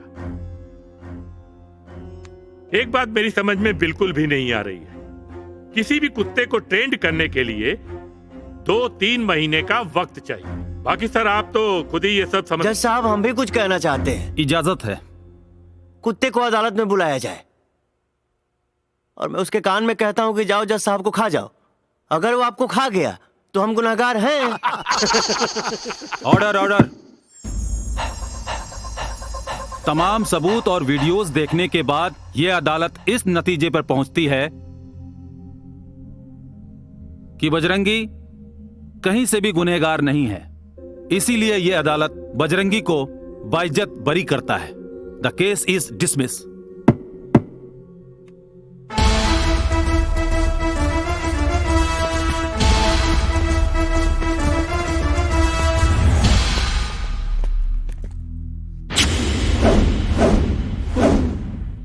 बजरंगी एगो बात याद रखिए, सेव कितनो भी सड़ जाई, आलू के भाव ना बिकाई। लेकिन सड़ल सेव के कुत्ता भी ना सूंघेला। मरेगा, बहुत बुरी मौत मरेगा। अरे बाप रे, हम तो डरा गई नहीं। हमरा बाबूजी के तोहनी के धोखा से मरले रहा से ना। अब हम तोहनी के दौड़ा दौड़ा के ना डरा डरा के मारा।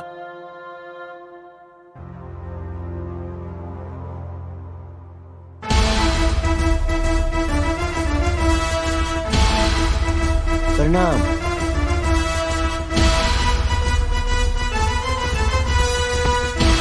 बबलू अब के जाए, तोर बाबूजी या बॉस?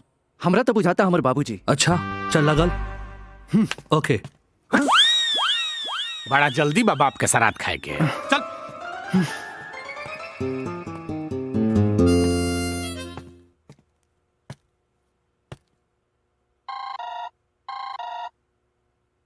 हेलो।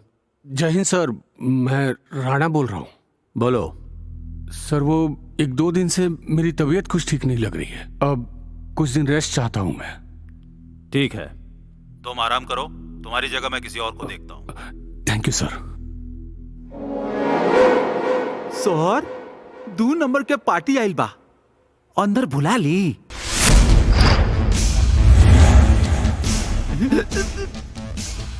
अब यहाँ 2 नंबर ना 1 नंबर के काम हुई। हाँ सर। राणा साहब गए छुट्टी पे। अब चल मुद्दा का बात कर जाओ, जकरा खातिर हमरा के यहाँ भेजल गइल बा। यहाँ भइल दोनों पिछला हत्या का गुत्थी सुलझावे के साथे साथे आगे कोनो हत्या ना हो, एकरा खातिर आइल बानी। बजरंगी पे भी नजर रखा। जी सर।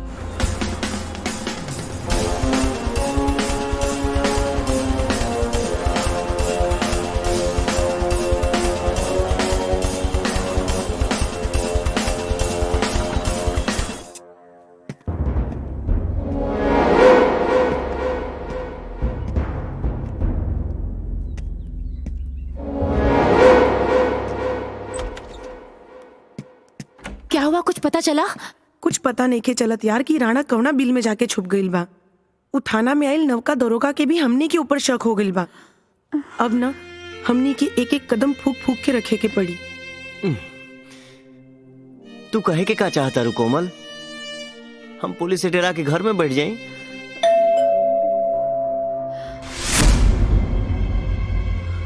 हम देखत आनी।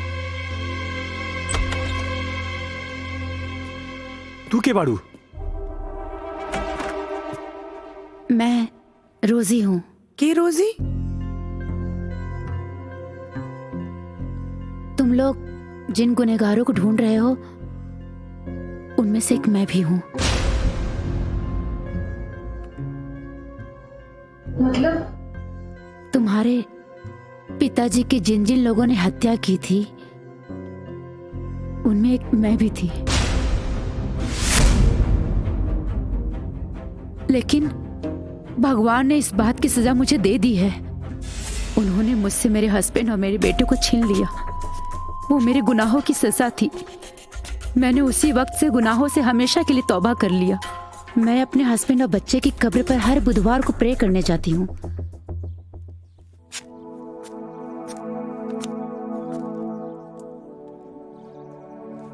एक दिन मैंने देखा राणा वहां आया है। फिर मुझे शक हुआ कि वो हिंदू है। फिर क्रिश्चियन के कब्रिस्तान में क्या कर रहा है? इसी सवालों के जाल में मैं हफ्ते भर उलझी रही। फिर अगले बुधवार भी वही हुआ।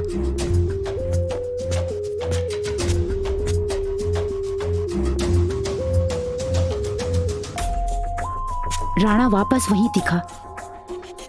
मैंने राणा पे पैनी नजर रखी। फिर मैंने राणा को एक कब्र खोलकर उसके अंदर झांकते हुए देखा। मुझे नहीं पता वो उसके अंदर क्या देख रहा था। मैं बस कोशिश कर रही थी कि वो मुझे दिखाई दे। और फिर वो कब्र बंद करके वापस चला गया।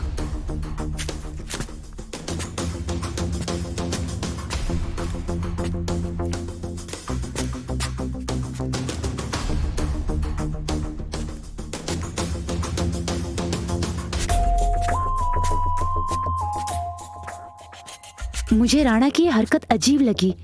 मैंने कब्र के भीतर दफन उस राज को जानना चाहा।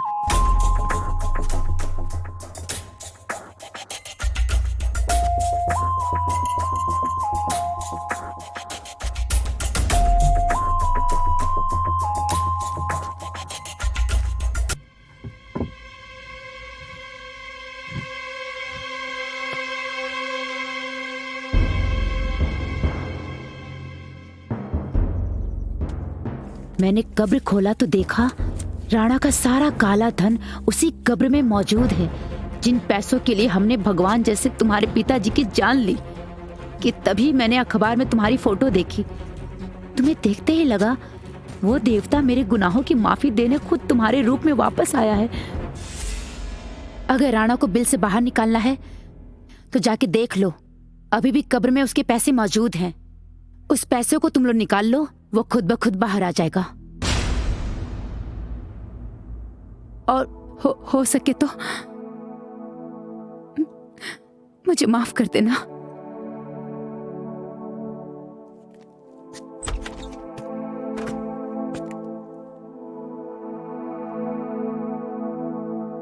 यस विक्रम बाबू।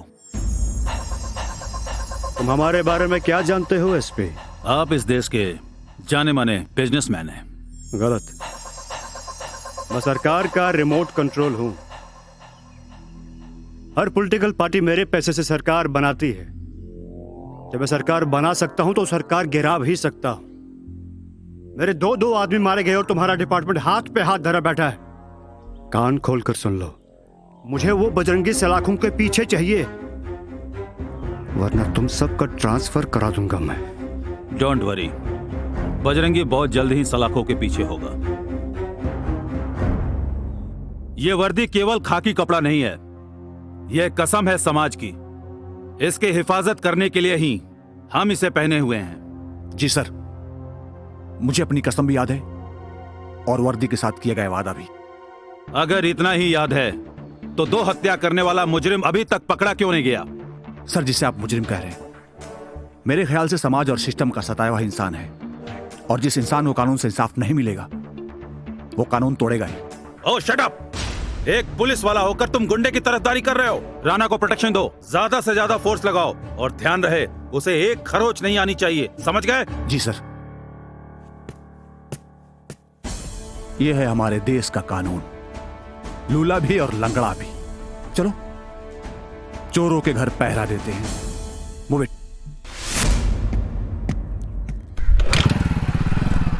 बजरंगी! बजरंगी!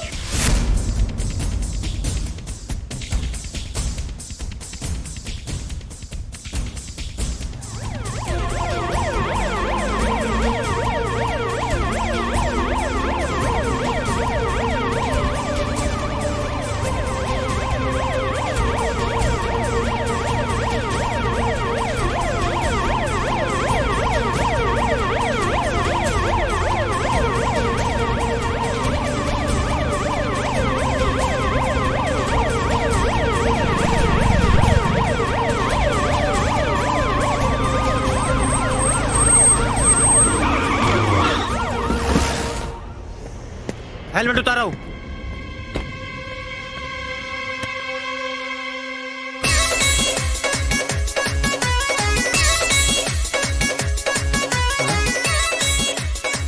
का भइल साहब? लाइसेंस बा हमरा लगी। गाड़ी धीरे चलाया करो। ठीक बा सर।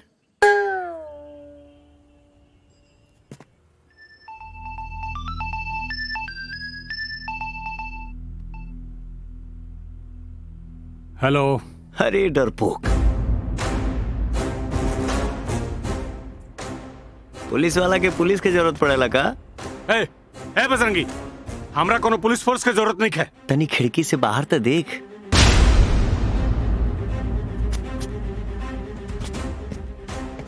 देख ले, कान खोल के सुन।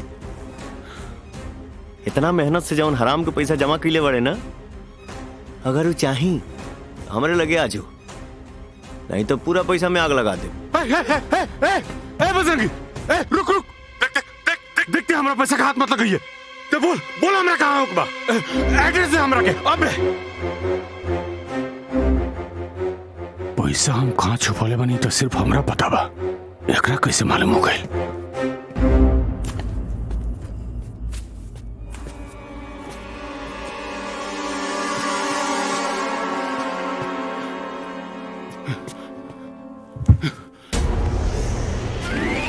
यहाँ कहाँ? जहाँ बुलौले जाऊँ वहाँ। ए चाचा, दरवाजा बंद कर दा, बड़ा मजा आवता। ठंडा ठंडा, कूल कूल।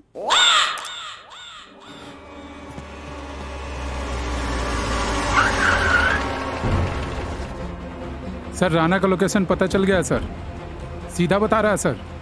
ड्राइवर, गाड़ी सीधा लो।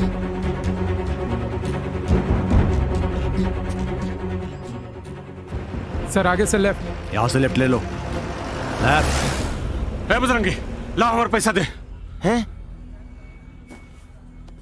पैसा दे। ले ले ले। सर आगे से राइट बता रहा है सर। Right right. देख बजरंगी, और पैसा दे दे बस। तनी आराम कर ले इंस्पेक्टर साहब, थक गई लोग बा। बजरंगी, तुम्हारा पैसा दे दे बस। ओहो, बहुत बेचैनी बा हराम के पैसा लेवे के। हैं?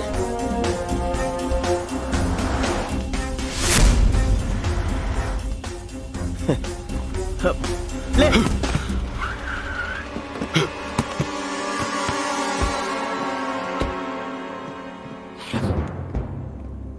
ए, का होता?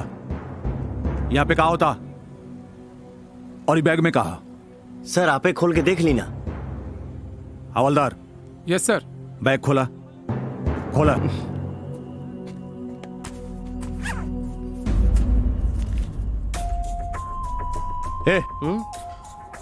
ये पैसा तो हारा। सर हम गरीब आदमी हैं, हमार तो होइए नहीं कह सकत। यहाँ के बहुत बड़का आदमी है। हमार कैसे हो सकता? हम कदे नहीं के करा होई क्यों के? अच्छा, जब ही पैसा तो रहिए ना हा, इनका रहिए ना हा, फिर पैसा क्या करा? सर हमके लगा था ना ये गरीब लोगन के लूटल पैसा एक सरकारी खजाना में ही डाल दी। हवलदार एक काम करा। जी सर। बैग के जब्त करा और गाड़ी में डाला। चलो।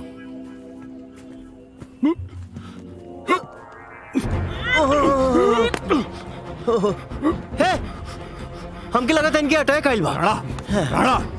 हवलदार जल्दी आवा, पहले इनके संभाला। गाड़ी में डालो, सीधे हॉस्पिटल लेके चला। जल्दी। ए, तुम चलो, तोरा से कुछ पूछताछ करेंगे बा। जल्दी चला। ए ना चला। चली ना।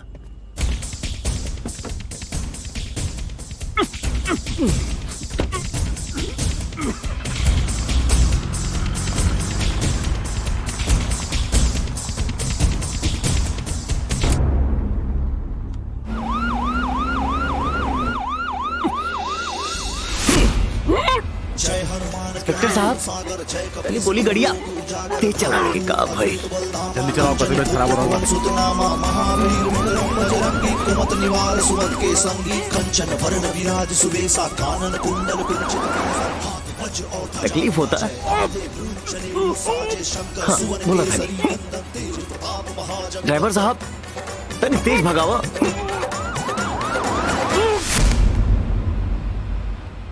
हमरा बाप की बहुत तड़पा तड़पा के मरले बड़ा सिर धोनी के। अब सारे तू मार।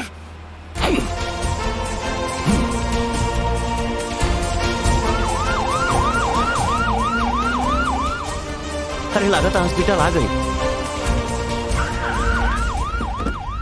जल्दी करा, राणा साहब के निकाला जल्दी, स्टेशन में गवा। उतरी राणा साहब। दादा तो बोलते नहीं खान। सर लगता है साहब तो मर गए। क्या? राणा साहब सर, हम रुक ही की जाएं। हाँ तू जा। सर एक मिनट। शहर छोड़ के बाहर मत जाइए, कहीं कैमरा के तोहरा ऊपर भी शक बा। जी ठीक बा। राणा साहब,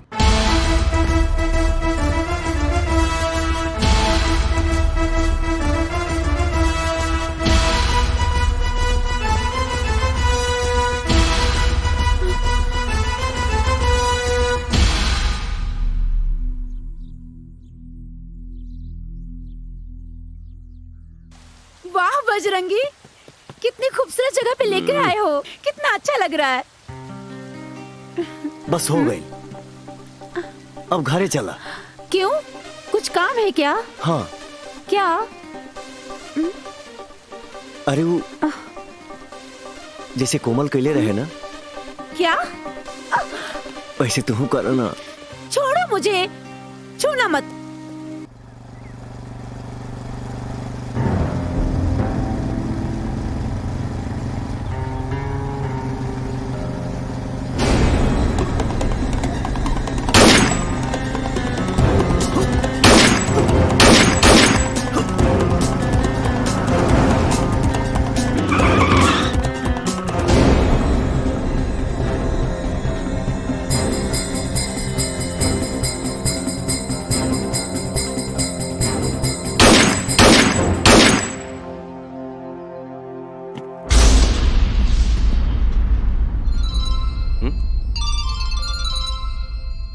क्या हुआ, डर गया? ये तो ट्रेलर है बेटा, पूरी फिल्म देखनी है तो घर जा।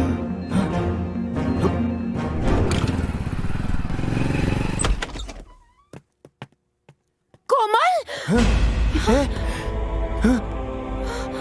अरे बजरंगी, हम ठीक बानी। ओइजा बालेश्वर के देखो।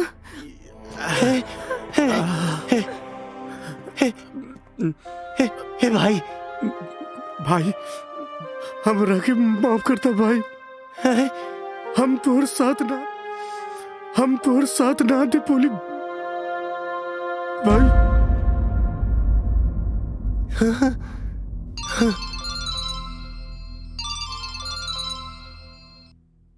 क्यों रे पागल, लगा झटका? जरा देख तो सही, जिंदा है कि मर गया? आवाज नहीं आ रही, लगता है मर गया। इस पागल की पागलपंती तूने और बढ़ा दी। नमस्ते। नमस्ते करने के लिए दर्शन तो देने पड़ेंगे बेटा, तो आजा मेरे पास नमस्ते ही करने के लिए। हे हनुमान जी, अगर हम सही बनी तो हमके आशीर्वाद दी। आगे आपकी मर्जी। जय कपीस लोक उजागर रामदूत अतुलित बल धामा अंजनी पुत्र पवन सुत नामा महावीर विक्रम बजरंगी कुमत निवार सुमत के संगी कंचन वरण विराज सुबेसा कानन कुंडल कुंचित केसा हाथ वज्र और ध्वजा विराजय कांधे मूंज जनेऊ साजे शंकर सुवन केसरी नंदन तेज प्रताप महाजगवंदन विद्यावान गुणी अति चातुर भाव काज करिबे को आतुर चल सुनने को हसिया राम लखन सीता मन बसिया सूक्ष्म रूप धरि सिंह दिखावा विकट रूप धरि लंक जरावा भीम रूप धरि असुर सहारे रामचंद्र के काज संवारे आए जीवन लगन दियाए श्री रघुवीर हर्षुर लाए।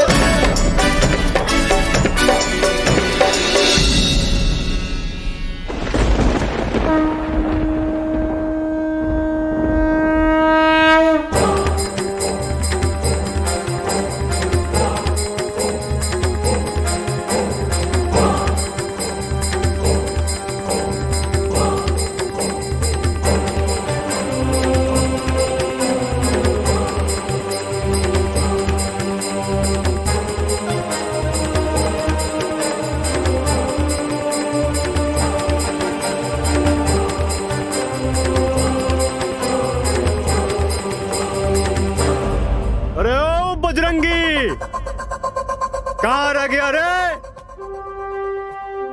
अपने हिंदुस्तान में ट्रैफिक भी तो बहुत है, फंस गया होगा कहीं। ए बजरंगी, बजरंगी! इतना जोर से चिल्लाओगे तो बजरंग बली भी आ जाएंगे। हम तो उनके पुजारी हैं। अपने आप को स्टार समझता है क्या?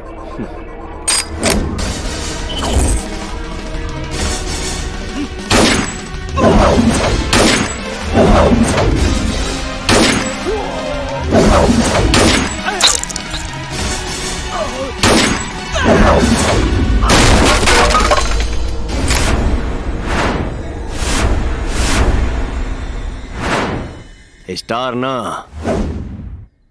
Power star. चल आज तुझे एक कहानी सुनाता हूं। एक बार एक कुत्ता था जो 3-4 लोगों को काटने के बाद खुद को शेर समझना शुरू कर दिया। फिर एक दिन असल का शेर उसके सामने आकर खड़ा हो गया और उसने उठाकर पटक दिया।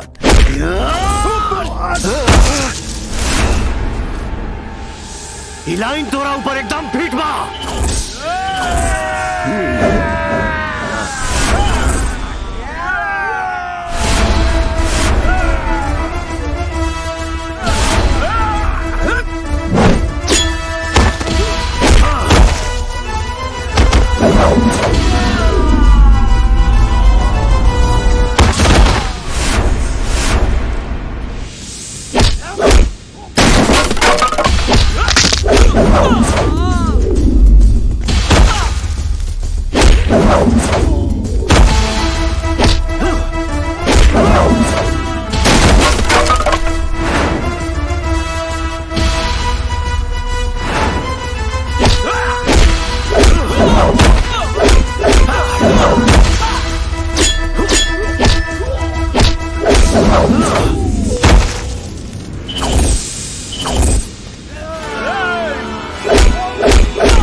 ऐसे नहीं मानेगा।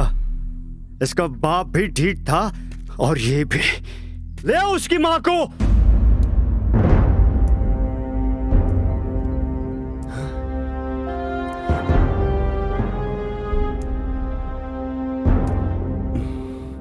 आइए माताश्री आइए।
खत्म करो इसकी कहानी।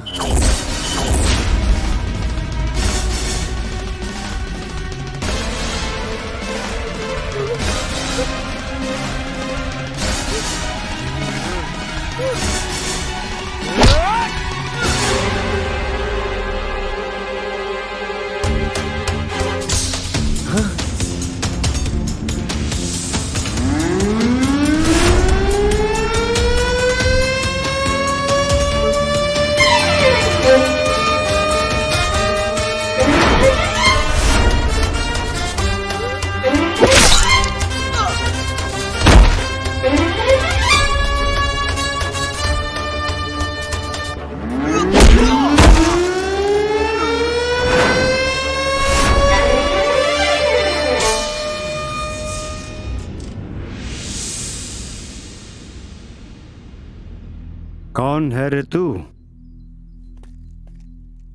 पवन। पवन? और ये पवन पुत्र बजरंगी। लेकिन तू तो मर गया था ना? शेर कभी मरता नहीं, जख्मी होता है। और जख्मी शेर और भी खतरनाक। तुम लोगों ने मुझे मरा हुआ समझकर फेंकवा दिया था, लेकिन तुम्हारे ड्रग्स के साथ पुलिस ने मुझे भी पकड़ लिया और 25 साल की सजा हो गई। वापस आया तो देखा कि मेरा बेटा तुम लोगों की बैंड बजा रहा है। अब क्लाइमेक्स चल रहा है, आना तो पड़ेगा ही ना।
जय हनुमान ज्ञान गुण सागर, जय कपीस तिहु लोक उजागर, रामदूत अतुलित बल धामा, अंजनी पुत्र पवन सुत नामा, महावीर बजरंगी कुमत निवार सुमत के संगी, कंचन विराज सुबेसा, कानन कुंडल कुंचित केसा, हाथ वज्र और जनेऊ साजे, शंकर सुवन केसरी नंदन, तेज प्रताप जगवंदन, विद्यावान गुणी अति चातुर, राम काज करि चरित सुनते को बसिया, लखन सीता मन बसिया, सूक्ष्म रूप धरि सिंह दिखावा, विकट रूप धरि लंक जरावा, भीम रूप धरि असुर सहारे, रामचंद्र के काज संवारे, लाए सजीवन लखन जियाए, श्री रघुवीर हरषि आए।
पवन सिंह बेटा, मूड बनता है तो मूड़ी तोड़ देता हूँ।